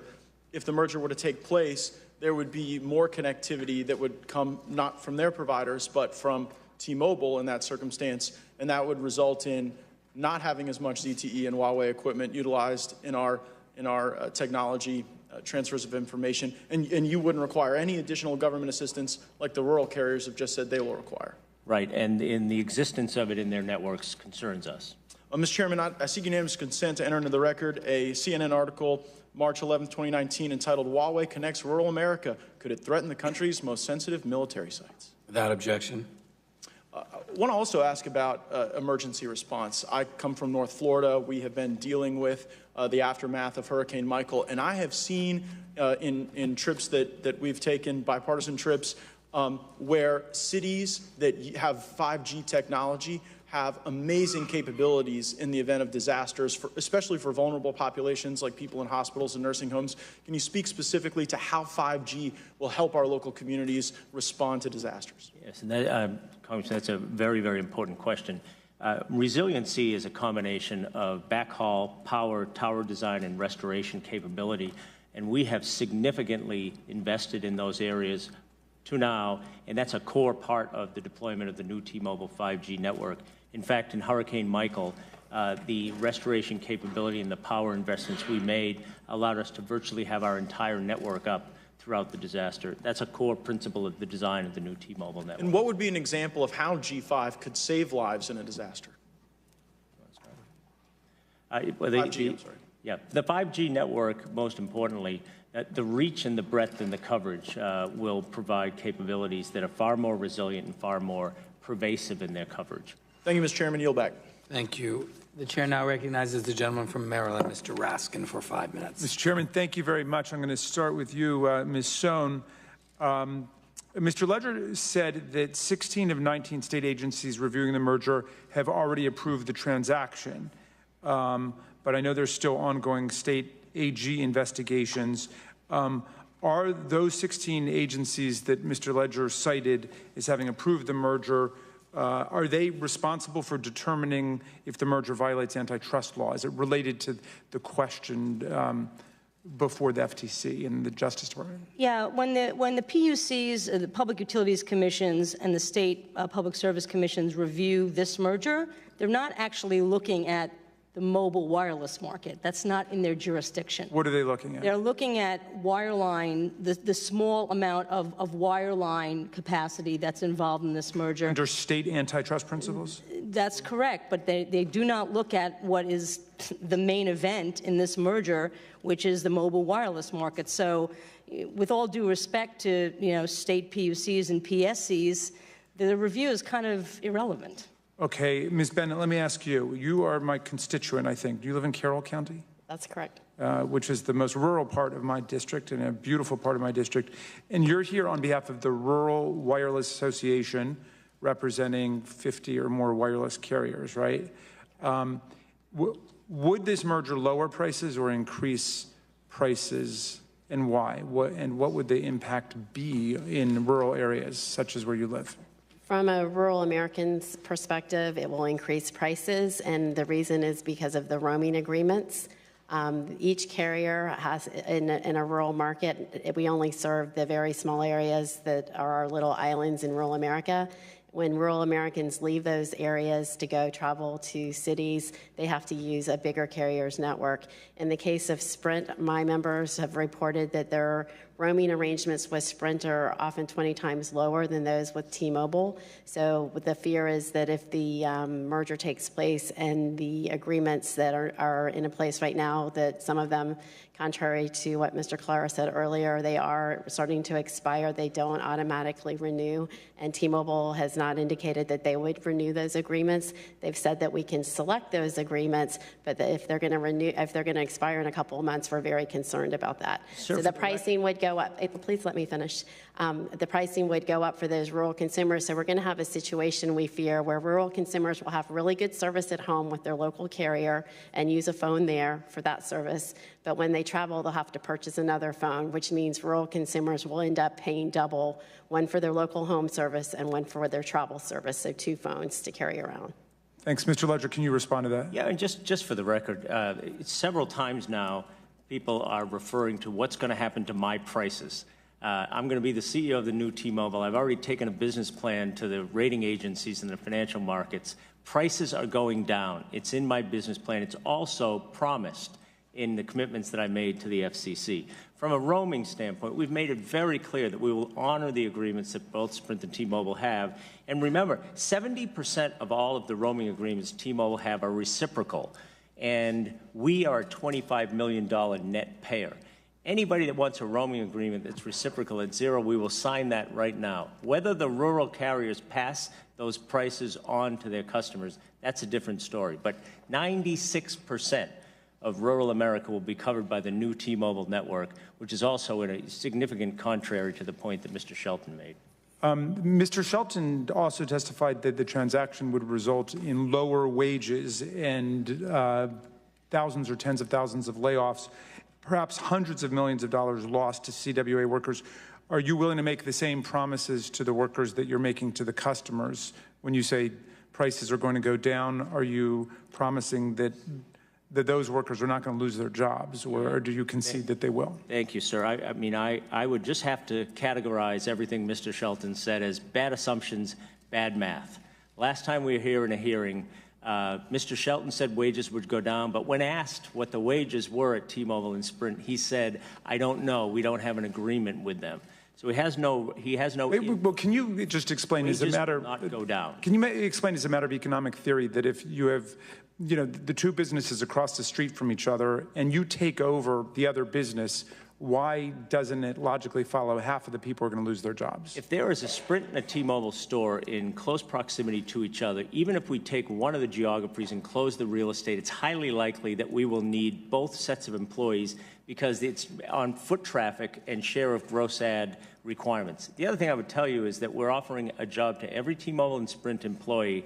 We also have at Sprint retail stores a 60% attrition rate annually and a 19% attrition rate at T-Mobile. So this is something that we can take into consideration and handle without... Mr. Chairman, could I give Mr. Shelton just a chance to respond, because just in fairness to him? Your time has expired, but if Mr. Shelton wants to answer the question.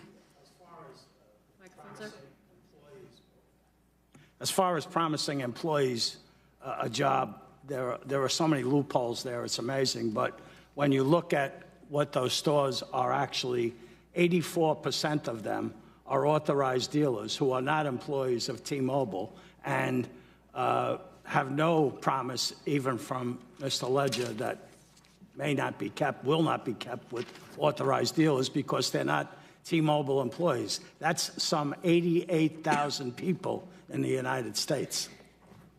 With all due respect, sir, when Metro PCS was acquired, Mr. Shelton said we would decline 10,000 jobs. I added 23,000 jobs. And in my tenure as CEO, I've added 75,000 jobs in addition to the 16,000 from Metro PCS. So my track record speaks for itself. Thank you. The chair now recognizes Mr. Buck. Before my time starts, and actually give you an extra minute if you need to, since the witness on this side took an extra minute. Actually, I just wanted a ruling from the chair, if I may. I had dinner at the Trump Hotel 3 weeks ago. My steak wasn't cooked properly, and I sent it back, and it was then returned, cooked really well, and I'm just wondering if I have a conflict of interest. I think only if you're involved in a merger of two large companies. Okay. If you're not, I think you're safe. Point of order, Mr. Chairman. I Yes. think it means he can't speak at this hearing. Yes, that's true. I think they're trying to say perhaps you shouldn't speak during the hearing. No.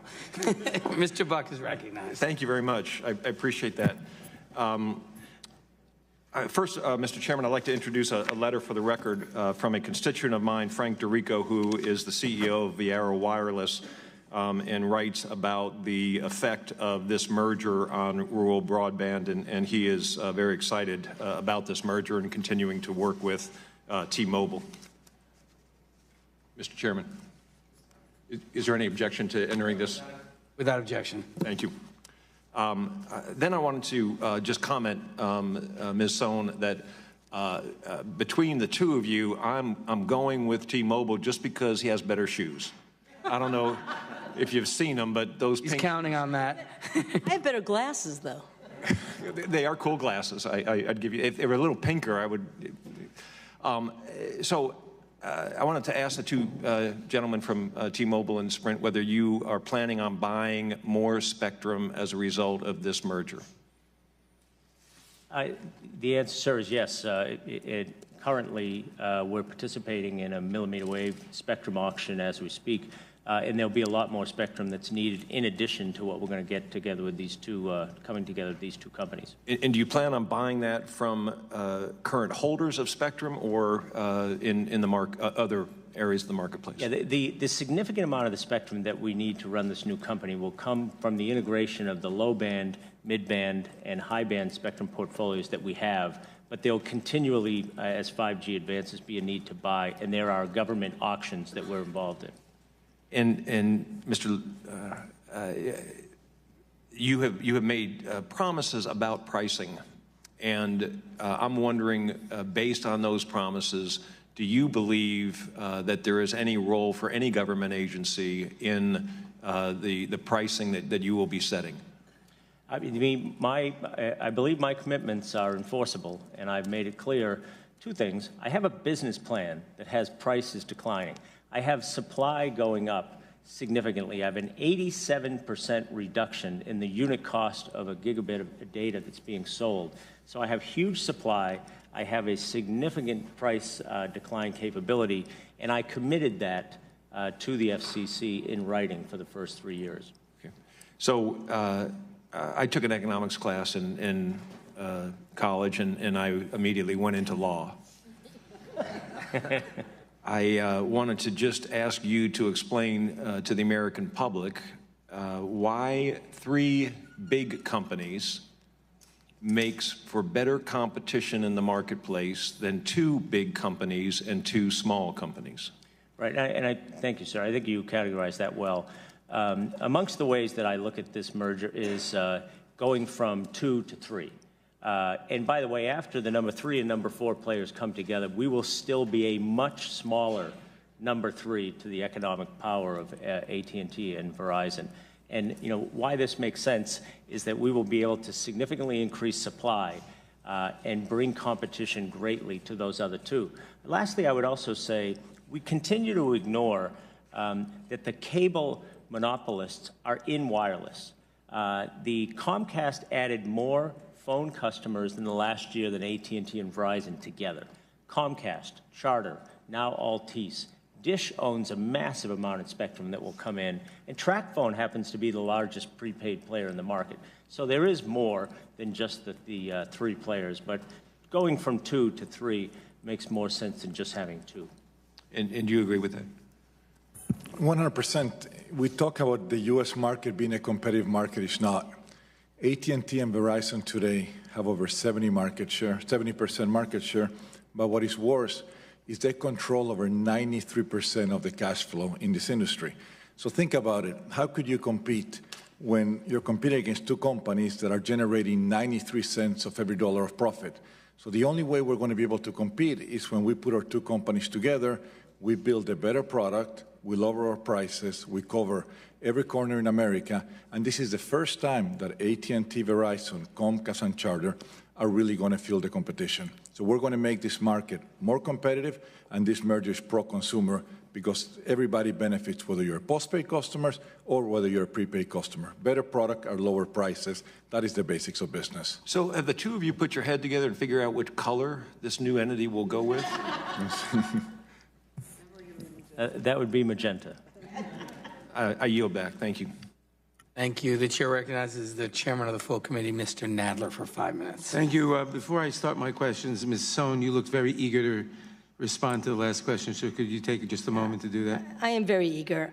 So Mr. Ledger keeps talking about unit price, and I think that that's really important because what he's saying is the new T-Mobile will give you more. He's not saying they're not going to, but on a per unit price, you'll either pay the same or less. So you'll get faster speeds, you'll get better quality, but in absolute terms, you're going to pay more. But on a per unit term, but that's the words you just used, okay? Number 2, if I hear excess capacity one more time, I think my head's going to explode, okay? That is seldom the primary, the only determinant of a pricing decision. A market-dominating entity can reduce output because it's more profitable to do so. Right? Carnegie owned all the railroads. He had lots of capacity, but he was still a monopolist. So the capacity is meaningless when it comes to setting prices. Thank you. Okay, now the questions that I had prepared. Mr. Shelton, economic concentration in every sector of the economy almost has reached historic levels. Last week, Professor John Quokka of Northeastern testified in front of the Senate that concentration has been steadily rising and competition declining in a great many sectors of the economy, raising, quote, legitimate concerns about increasing market power in large swaths of the U.S. economy, close quote. What effect has decades of consolidation, rising employer market power, and declining organization rates had on workers? Please put your microphone on, Mr. Shelton. Obviously, it has put a downward spiral on wages. The loss of unions has put more probably a bigger downward spiral. But the loss of unions aside, you think the concentration has put a downward spiral? Right, and it has increased competition for labor, and when you increase competition for labor, the labor prices go down, and that's what exactly. You mean decrease competition for labor? Increase, I'm sorry, did I say decrease? Increase. It is increased competition for labor? You mean No, decrease, I'm sorry. Yeah, okay. And then the prices go down is what you're saying? Right. And as you note in your written testimony, you discuss both T-Mobile's and Sprint's, quote, long history of ignoring workers' rights and violating federal labor laws, close quote, noting that T-Mobile in particular has been the subject of more unfair labor practice charges per employee than any other big business in the United States. That's a quote from you. How could Sprint-T-Mobile merger affect new T-Mobile's ability to engage in unfair labor practices? They will become that much more powerful. This is a company that has been found guilty by various and sundry courts and the NLRB on already doing unfair labor practices. And if you put them together, they'll be more powerful, and they do everything they can to try to keep unions out, and they will continue to. They'll have more power. Yep. And if you put them together, albeit they have more power, they wouldn't have less desire to do so? I don't think they would have more desire because they want to keep unions out. The only way that their employees have a voice is through collective bargaining, and they don't want any part of collective bargaining. And that wouldn't change? No. Mr. Chairman, can I comment? After I have one more question for someone else, and then if we have time. Ms. Scarrato, in your testimony, you note that the proposed Sprint-T-Mobile merger would disproportionately cause harm to low-income communities and people of color. What are the harms that low-income communities and people of color are likely to experience as a result of the Sprint-T-Mobile merger, and why do you think that they would experience those harms? Thank you for the question. They're going to experience higher prices. If you look at the FCC record and these companies' economic studies, they actually show that prices are going to increase. And I'm going to quote here. They show the price is going to increase because of consolidation? Yes, absolutely. And actually, Dish economists have concluded T-Mobile and Sprint's own economists predict significant price increases, the harms of which are going to disproportionately fall on lower income subscribers. Sorry, who did you say that predicted that? Yes, their own economist. Sprint and T-Mobile's economist. Dish, one of the objectors to Dish's economist. Dish's economists concluded that Sprint and T-Mobile's own economists predicted that, and that is what is in the FCC's record. Okay, thank you. Mr. Let me just intercede once. Mr. Clowry. But who wanted time to reply a moment ago? Mr. Ledger asked for time to reply to. I cede to my large. Ceding his authority to Mr. All right. So would you reply to both those questions, what you wanted to reply to and what Ms. Scarrato just said? We cannot stand quiet when we're here on the oath and somebody says that we have said we're going to get higher prices. No, I think she said that she quoted Dish's economists as quoting your economists. Correct. So let's make sure that we're very clear. We have made a commitment that we're going to lower prices. We went above and beyond. In other merger, people go and make a filing with the FCC. We did that voluntarily. Nobody asked us to do that. We are making a commitment because we have 8 times the capacity, which is something substantial. Just remember one thing. We're going to lower the price or the cost of our product by 87% of the manufacturing cost of a gig. Of course we're going to lower prices. If any industry in the world where you lower the cost, where you lower your cost by 87%, so therefore we have excess capacity and we made a commitment to have lower prices. Okay. Thank you. Thank you. My time has expired. Mr. Chairman? Yes, I recognize the gentleman from Florida for a unanimous consent request. Thank you, Mr. Chairman. Seek unanimous consent to enter into the record a letter from Northeast Colorado Cellular, Inc., directed to you and Mr. Sensenbrenner. Without objection. I now recognize the gentlelady from Florida, Ms. Demings, for 5 minutes. Thank you so much, Mr. Chairman. Thank you to all of our witnesses for being here with you. You know, as I sit here and listen to all of my colleagues, I guess it's necessary for some to try to find humor when we're talking about American workers potentially losing their jobs and people of color, once again, potentially being taken advantage of, and persons who live in rural communities potentially losing adequate coverage. For some reason, I'm struggling to find the humor in that. And with all due respect to my colleagues who feel like where you stay is irrelevant, I do associate myself back to the comments originally made by my colleague from Georgia, because when we're talking about mergers that cost millions of dollars, billions of dollars, excuse me, I do believe compromise or the appearance of compromise or undue influence is relevant to this conversation.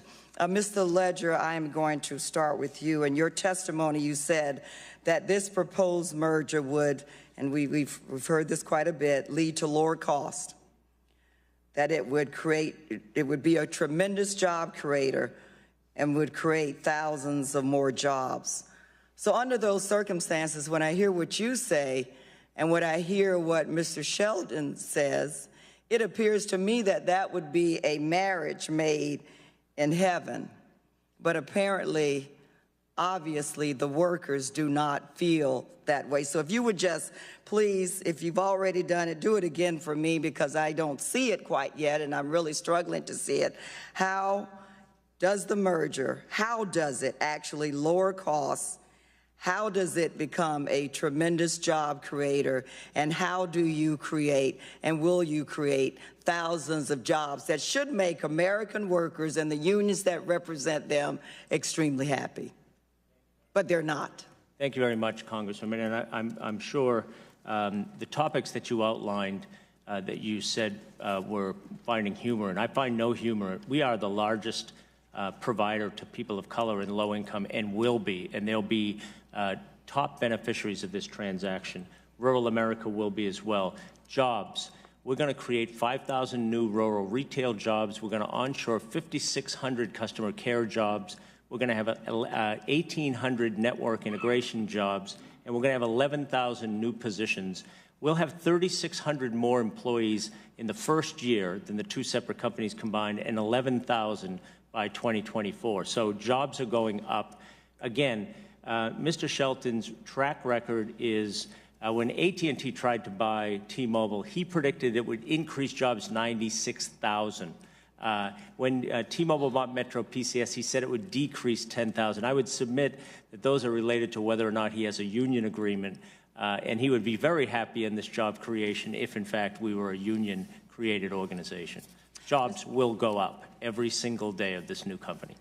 Mr. Sheldon, would you respond to that, please?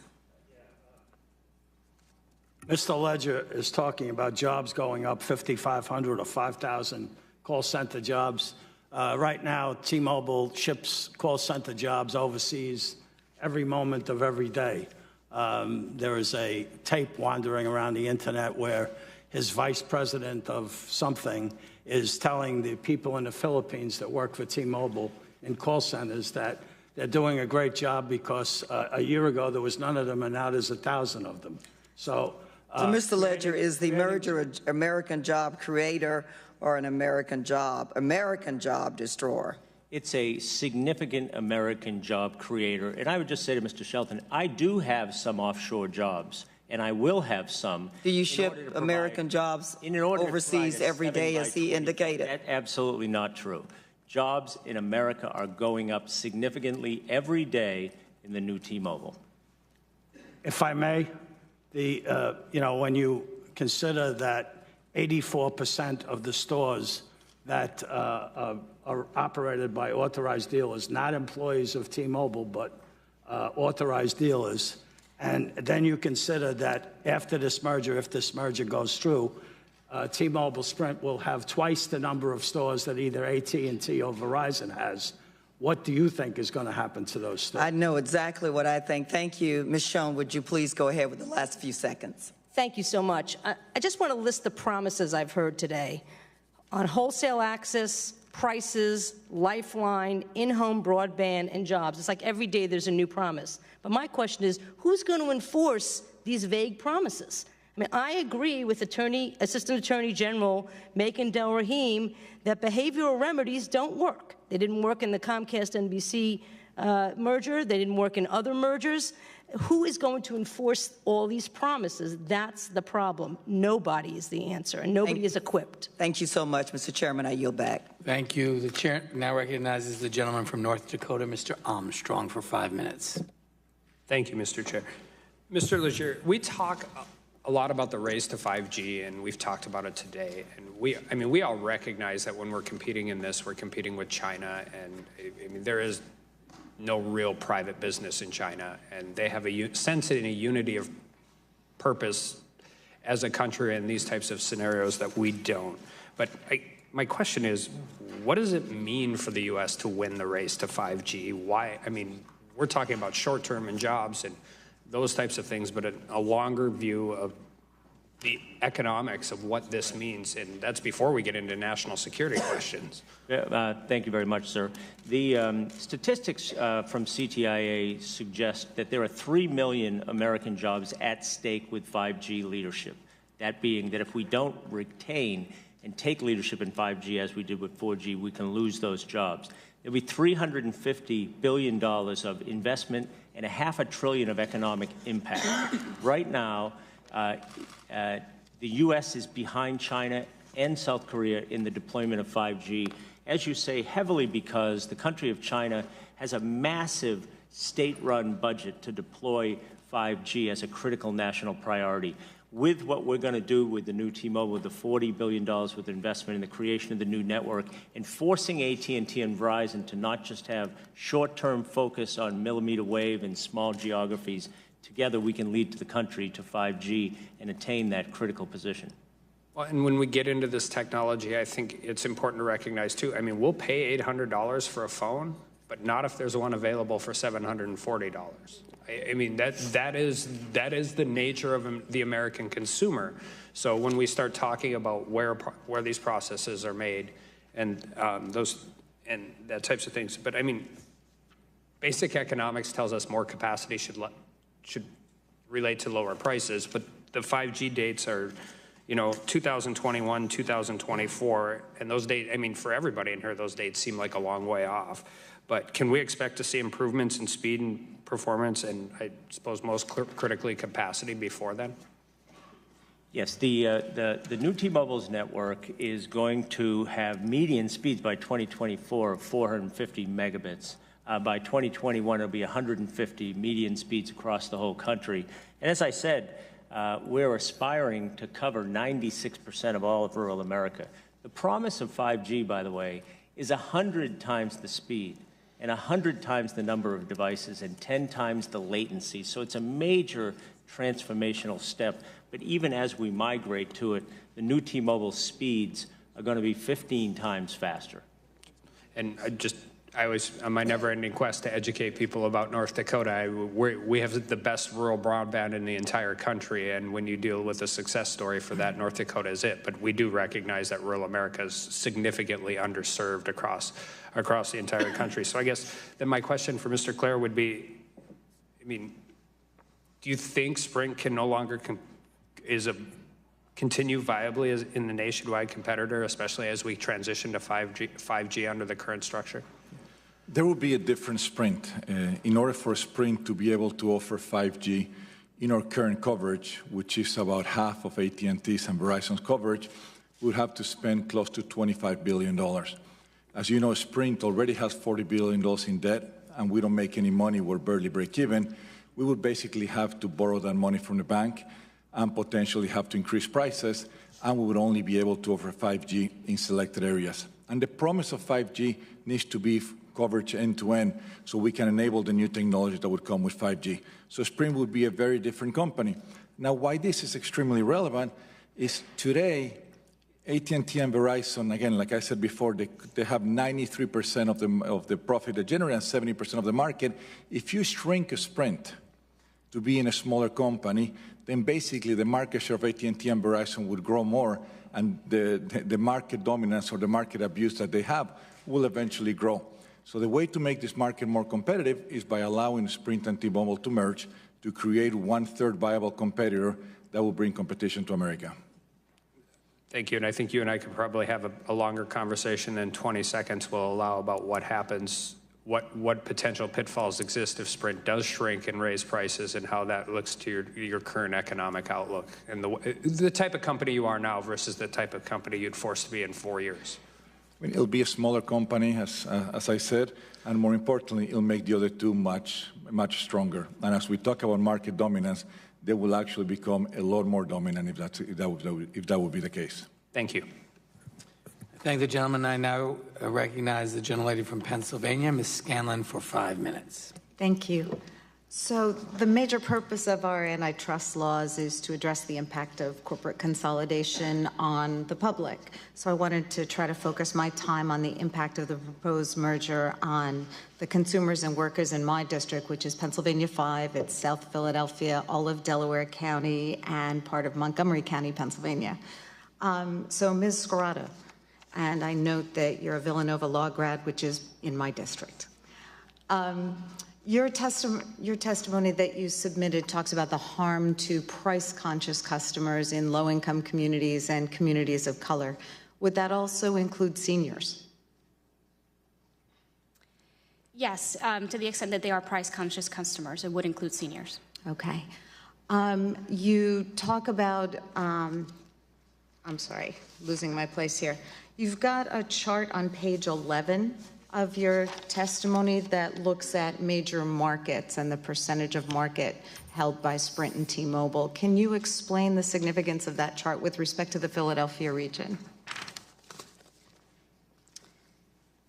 Sure, absolutely. So this is a percent of the market that Sprint and T-Mobile owned as a company, or they own as a wholesale partner. So it actually shows what percentage of the market they actually have in that district in Philadelphia.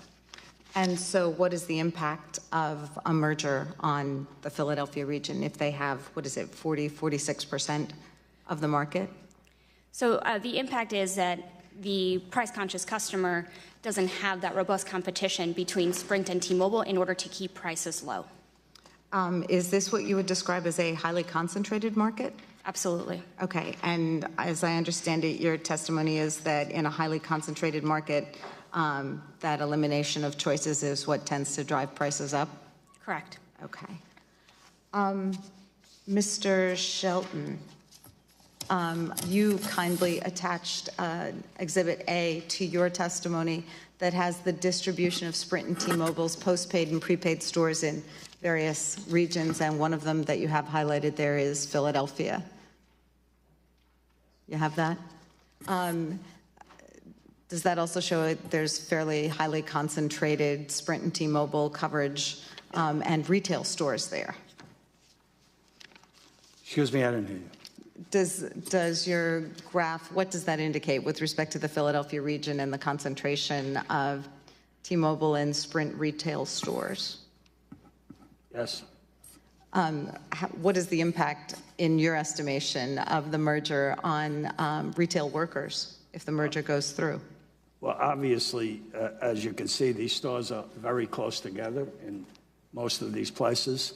Not only that, but as I said before, 84% of all their stores are owned by authorized dealers, owned and operated by authorized dealers. So when T-Mobile says that they are going to offer a job to employees, that doesn't mean anything to authorized dealers' employees. And when you have this many stores, as I also said before, twice what AT&T or Verizon would have if this merger goes through, obviously they are going to get rid of some of those stores. And those stores are probably going to be authorized dealer stores and the employees in those stores. Okay, thank you. So we do have these concerns about the impact on consumers, that less competition could lead to higher prices and consolidation of stores could lead to less jobs. So, Mr. Legere, how is this 4-3 merger so different from traditional mergers where we have the concern about lessening competition? Thank you very much for the question. I think I've tried to be very clear that going from 2 to 3 is going to increase competition. In cities that have a high concentration of share, we run this business on nationwide advertising, nationwide pricing. We don't price particularly down to a neighborhood. In the lower end of the market, when we bought Metro PCS, where the main concern was the same, Metro PCS customers had a 12 times increase in the data usage and a 4% decline in price. So the low end of the market has been a high beneficiary, and we'd expect that to be. Mr. Shelton keeps talking about the authorized dealers. Boost, Virgin, and Metro are pretty much heavily concentrated in authorized dealers, and we've made it clear we are going to run these brands as businesses as the way they are now. We can't make job offers to employees that aren't ours, but we can run these businesses. We can segment the market so that Metro and Boost and Virgin all have a clear role to play, and with Sprint and T-Mobile stores, we can offer jobs to every person. I think Ms. Sohn was looking to respond. Yes, this is not a 2 to 3 merger. This is a 4 to 3 merger. You don't have to have 3 equal-sized players to compete. Sprint and T-Mobile, and by the way, T-Mobile became T-Mobile after the Justice Department blocked the merger of AT&T and T-Mobile. That's when they became the Un-carrier and wisely hired this man to my right. You know, they are mavericks. They not only compete with AT&T and Verizon, they compete with each other.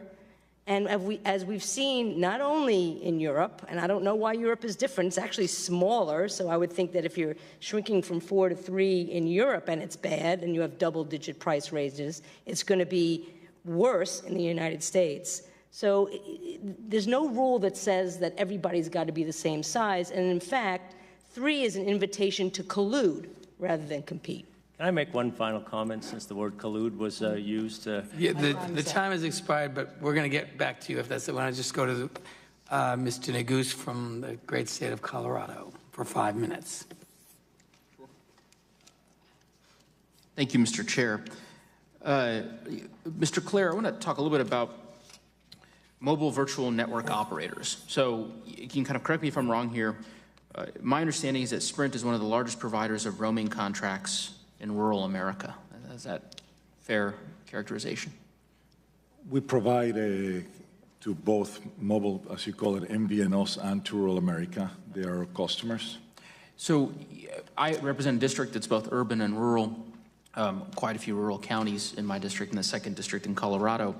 And while I understand that T-Mobile has made a commitment with respect to legacy rate plans for the new T-Mobile in terms of maintaining those plans for 3 years after the merger, am I correct that that commitment does not extend to MVNOs that currently rely on Sprint for wholesale service? So I will let Mr. Leger answer that since he's going to be running the new company. But there's one thing, there's one enormous MVNO in the United States, and that is a company called TracFone. I think they have something like 20-something million customers. And TracFone basically has endorsed this merger.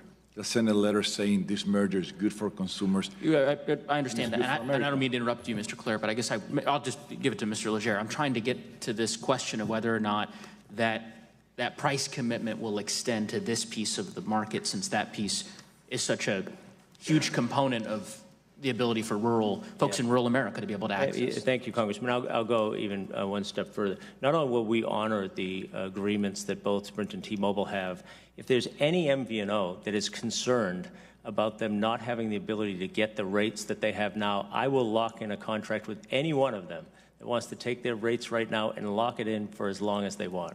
Prices are going to go down in that market as well, especially since I can't think of an MVNO agreement where prices ever went up or stayed flat. But if somebody wants to lock it in, I'm your guy. He'll be right out in the hallway over here.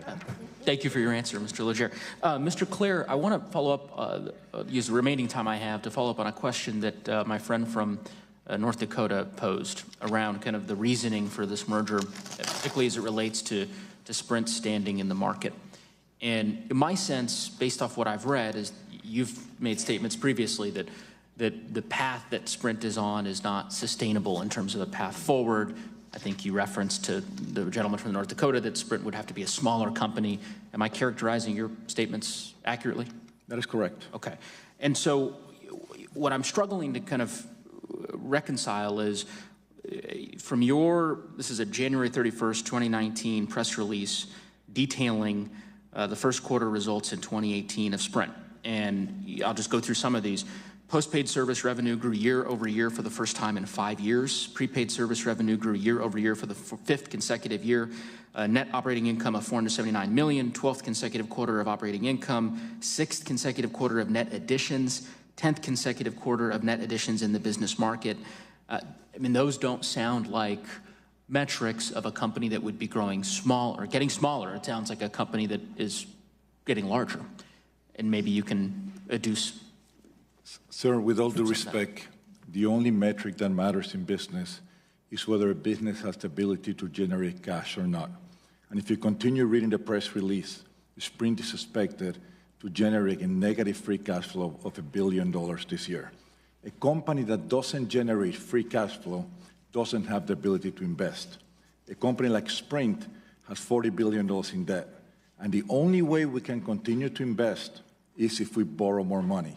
And if we borrow more money, the only way to pay for it is we're going to have to increase prices. And I've said that prior to this merger, the only way Sprint will continue is basically by increasing its prices. And now, just to finish, we do not, as I said, we are generating negative free cash flow. That means we spend more money than money that's coming into the company. I'm going to give witness a chance to respond to that, but I would just follow up to say, and again, part of this is just reconciling the statements that the company has made with respect to its financials with the justifications for the merger, because that's what I'm trying to glean from your testimony, right, is that much of the testimony and your written testimony focused on the need to be able to make more capital investments. And yet, you know, in your press release, you talk about the fact that network investments year to year have doubled, which I understand were reduced drastically in the years prior, but nonetheless are now on the rise. There's been a lot of conversation about 5G. I read the letter that Sprint issued in the New York Times just yesterday, essentially, you know, to customers, right, far and wide, with respect to one of your competitors. And in that letter, it made clear to me that Sprint, its plan is to be the first carrier in the United States that has mobile 5G later this year. And so that, again, I guess I'm trying to understand that difference between the position of the company and your testimony. So if you'll indulge me to give the witness a chance to respond. The gentleman's time has expired, but the witness may answer the question. Great. So we do plan to deploy 5G in a very limited area. We've said it. It's some specific cities around the country, but we do not have the capability to offer a true nationwide 5G because we lack low-band spectrum in order to do it throughout the country. Now, what you see, the metrics that you see, yes, Sprint has been gotten better. When we started Sprint in 2014, we used to lose $5 billion. Today, it's a company that's barely break even and generating minus $1 billion. So that limits our ability to invest going forward. Thank you. The chair now recognizes the gentlelady from Georgia, Ms. McBath, for 5 minutes. Thank you. And thank you to all of you that are here sharing your views on this proposed merger. We've heard a lot of talk today about the potential effects of this deal, and obviously I am not an antitrust lawyer. But it doesn't take an antitrust lawyer to see that there are real reasons to be concerned about how this proposed merger might harm consumers and workers. Our economy relies on robust competition. And my constituents in Georgia don't need a law degree to tell them the difference between having 4 phone plans to choose from or just 3. And you don't need an economist to tell you that a company doesn't need 2 phone stores on the same block, or that if you work at one of those stores, it's about to close, and that you're going to need a job. And as it was stated here earlier by the Communication Workers of America, they project that 28,900 jobs would be lost due to this merger. So my question for you, Mr. Ledger, is, on February 4th, T-Mobile committed to make available the same or better rate plans as those offered by T-Mobile or Sprint for 3 years. So why not 4 or 5 years? And why do we need this promise if this deal is to be such a good deal to consumers? Thank you very much for the question. And I'm happy to explain that my business plan has prices going down the whole time. A panel has said several times that our own modeling showed prices going up in the first 3 years. That's not true. What happened is the build-out of the network takes 3 years. An economist inserted price pressure in the first 3 years as a theory as to what could happen before the capacity would go up. That's not my business plan. So what I decided to do is make the commitment to the FCC. I will keep every rate plan that everybody has and keep it for 3 years, because at the 3-year point when the capacity is significantly built, there was no question from all the theoretical economists about what would happen to price. Ms. Sohn, do you have any response to that answer?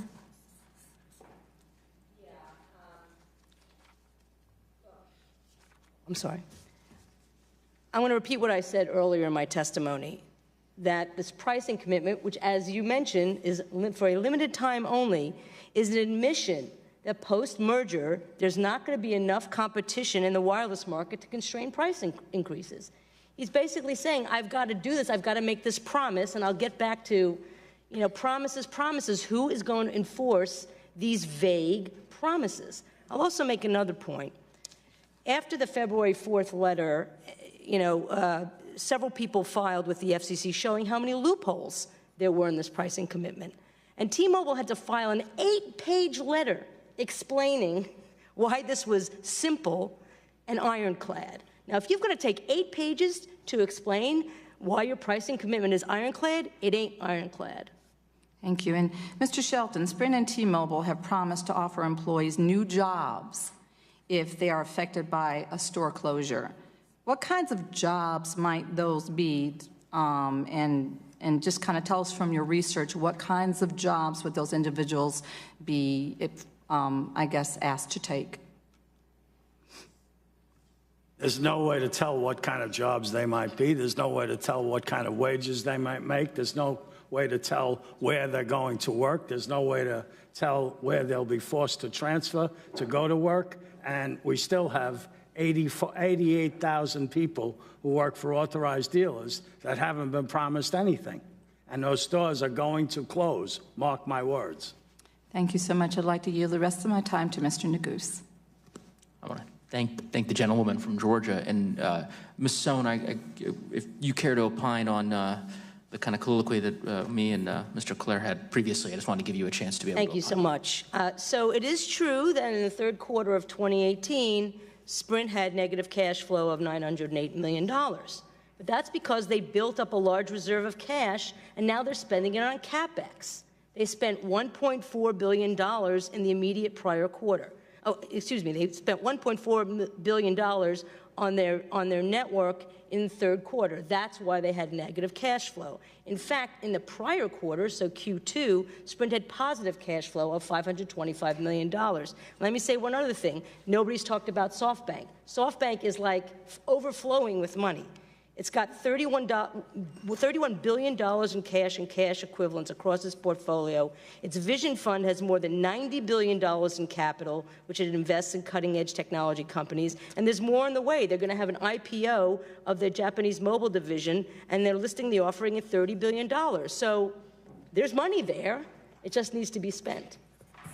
Can I reply now? The time of the gentleman has expired. I'm now going to recognize myself for 5 minutes.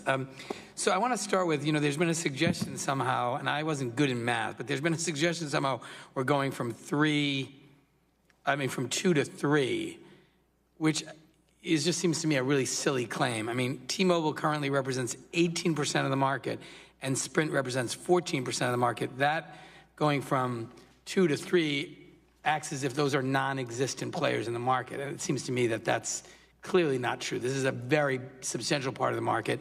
And so I think we need to be honest. This is a transaction that takes 4 companies and makes it 3. And then the question is, what's the impact on consumers and workers and costs from my perspective? So I want to start with, first, there's been a lot of discussion about the projected impact on consumers in terms of cost. And I take Mr. Ledger at his word that he intends as a CEO to keep costs down for the first 3 years. But of course, this is not just something decided by a single individual. This is a market that will have some impact on whether that happens or not. You have shareholders that you're responsible to, and you simply can't say, look, I'm just going to keep my prices lower and we're going to lose money because I want to do that personally. There are a bunch of duties you have, fiduciary duties, and market conditions. And what I really want to focus on is the testimony of Ms. Scurato, who references testimony from T-Mobile's economist, a firm called Cornerstone, that acknowledged that price increases are likely, and that was referenced in the DISH filing. So I want to start really with you, Ms. Scurato. It seems like that was a conclusion that's consistent with other history in this sector and the reduction from 4 to 3. Would you just explain a little bit about that, respond to that, and then I want to ask Mr. Ledger to respond. Sure, thank you. So in the Cornerstone study, it actually speculates that lower income customers may be more willing to pay for better service and higher income customers because they rely on smartphones for their only access to the internet. So that is part of the Cornerstone study. And again, DISH's economist, when looking at this study, they have concluded that Sprint and T-Mobile's own economists have predicted that significant price increases and that those harms are going to disproportionately impact low-income consumers. So, Mr. Ledger, I wanted to, I applaud, both T-Mobile and Sprint have been, I think most people would recognize, scrappy, aggressive players in this market, and it's resulted in maybe not better experiences for workers, according to Mr. Shelton, but at least better experiences for consumers, lower costs, more innovation, more choices. That's the reason that's what competition is intended to promote. So it's hard to understand, both in terms of your own economic conclusions of your economist, that prices are going to go up, and what we know about antitrust law and competition broadly, that less companies is less competition, which produces higher prices. Why isn't this presumptively anti-competitive and not in the best interest of consumers, American jobs, or prices? I mean, it seems Thank you, Mr. Chairman. Several things. You did refer in the beginning of your comments about being a CEO with a fiduciary obligation to shareholders. And I made it very clear that the business plan that I've shown to shareholders, that I've taken to rating agencies, has price declines from day one down. Not what we keep hearing about here is getting credence to DISH doing economic modeling in No, it's not just, I'm sorry to interrupt, but it's not DISH doing economic, it's your economist, a firm called Cornerstone. DISH's interpretation. Secondly, I will tell you, one of the reasons that the FCC shot clock is currently stopped is that we provided tremendous amount more information about the years 19 to 21 because this was such a question. Prices are going down. And sir, you give me that chance on the collusion comment because she made it. If I can just make this comment, which was, T-Mobile's done a great job as the young carrier, but didn't just come with hard work. We got $3 billion worth of cash and spectrum from the AT&T breakup, and we did a merger with Metro PCS, so sometimes those things are required. The Un-carrier's brand is all about taking it to AT&T and Verizon. Those two wouldn't even speak to me if I was in a dark room alone with them. And the whole brand... No, Mr. Ledger, I understand that. Our goal here is not whether or not you get to take it to AT&T and Verizon. Our goal in deciding whether or not this merger makes sense, it's in the public interest, is if it's good for consumers, it's good for American jobs, and whether it will result in more choice and lower prices. So I get the sort of competition of you as the CEO of the company, but that is actually not part of the equation. The equation really, from my view, is does it produce more choice, more competition, lower prices for consumers? Which it has, sir, in the years that I've been CEO of the 75,000 No, I understand that. I guess the other thing I want to ask you is you keep saying this 3-year window. So I take it that even you aren't able to make a representation that after the 3 years... Prices are going down. Forever. Prices are going down. No, but for... business plan for the entire period of the plan. Okay. That doesn't seem credible to me. That forever, you're not going to be there forever. But I guess that's what was worrisome to me is I don't think we can be looking at transactions like this and basing an approval or disapproval on your personal judgment or assessment that you're going to behave in a certain way. From here to 2024, there's going to be an 8-fold increase in capacity. There's going to be an 87% decline. I got that. The unit cost is going to go up. They're going to have 10 times more data. It's 6% decline. So I'm going to just indulge myself for a couple of minutes. Ms. Stone, could you respond to this idea of, I know you in your testimony you spoke about the representations that were made by T-Mobile and Sprint to Wall Street and how that ought to be sort of, relied upon, but also how it conflicts with your own analysis of this. And then I want to have one final question to Mr. Shelton. Yes, thank you. Yeah, I mean, look, it's axiomatic that companies seeking to merge will tell Wall Street that everything is wonderful and tell D.C. that everything is falling apart. And I think we talked about that specifically with Sprint, and Mr. Nagust, I think, did a really great job of talking about, how 2018 was a banner year, and the third quarter we delivered solid financials. So that's just one example. But also we didn't talk about the 5G, because the promise of 5G, which both companies have been making, that is not merger specific. Both companies have been promising pre-merger a nationwide 5G network. That's what they've been telling Wall Street. Now they're going to tell you it's deeper, stronger, bigger, use your adjective, but that's what they've been telling Wall Street before this merger was concerned. I want to just, if I could, Mr. Ledger, I wouldn't mind just finishing. And I think it's important to note that both are putting their money where their mouths are. They're committing $5 to $6 billion annually until 2020. That pretty much comes pretty damn close to the $40 billion that they talk about if this merger is consummated. And one last point, if I could. There's so much talk about the race to 5G, the race to 5G. Well, ask AT&T, ask Chairman Pai, who I rarely agree with, and ask ABI Research, which is a leading research company in this space, and they all say the U.S. is winning. They're going to win, and they're going to be winning at least for the next 2 years. So I wouldn't worry, Mr. Armstrong, about losing the race to 5G, because we're winning, because these companies are investing boatloads of money. Mr. Chairman, I just have to say I find the comments that were made about public company CEOs saying whatever they need to say to Wall Street markets being insulting. It's a legal obligation we have to say exactly what's taking place in the business.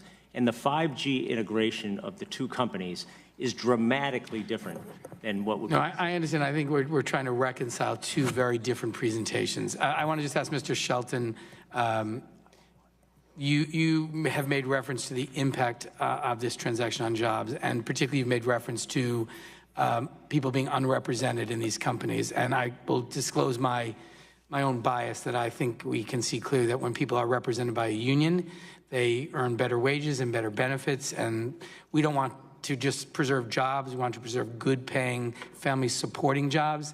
So I wonder if you would just be my final question to talk about what is the impact on jobs and your assessment. I know there's an assessment that was done by economists for CWA that demonstrates significant job loss and that the aggregate may be as much as $543 million in losses to workers.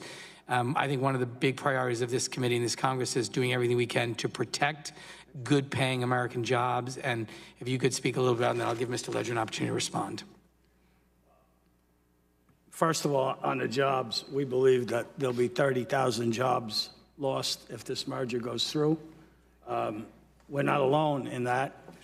There are some Wall Street firms that maybe not 30,000, but 20,000 jobs will be lost if this merger goes through.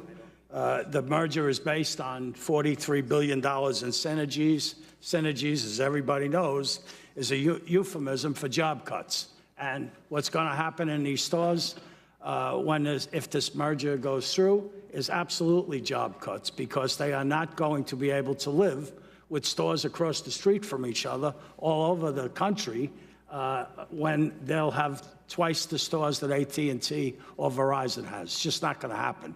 And, to believe that it is going to happen, I have a nice bridge I'd like to sell you in New York. Thank you, Mr. Ledger. Yeah, thank you. And I just reply again, as it has been all day, bad assumptions, bad math. Mr. Shelton should be ashamed of himself with some of these. Mr. Ledger, I ask you to refrain from comments. I withdraw that statement. But I would say T-Mobile, every single employee is a shareholder. I give them stock every year. They're all owners. We've won every award as the top places to work in America.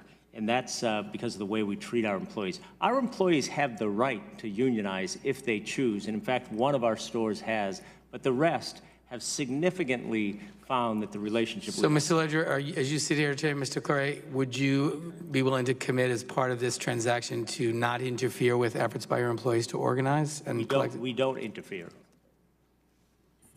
Today, we don't do it today. Our employees have made their choice that they don't want to be part of a union, but that has always been an option.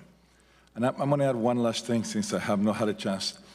It is crazy to say that we're going to fire 30,000 people. Sprint has 28,000 people. Do the math. It's absolutely impossible, number one. Number two, the gentleman to my left, I appreciate what you do in terms of protecting the American workers. You're contractually obligated to support AT&T. And it's AT&T behind this to try to block this merger because they know what is going to come. And third is, I don't appreciate the comments, the bullying, intimidation tactics, what you said. We don't. Our employees come to work. They like working for Sprint and T-Mobile. And what John said is perfectly fine. Top employer in America. So, I mean, that's pretty much the fact. But saying that we're going to take out 28,000 employees or 30,000 employees, that's irresponsible because this causes fear among our employees who are watching right now who know that it's absolutely not true. Mr. Shelton, do you want to respond before I ask my very last question?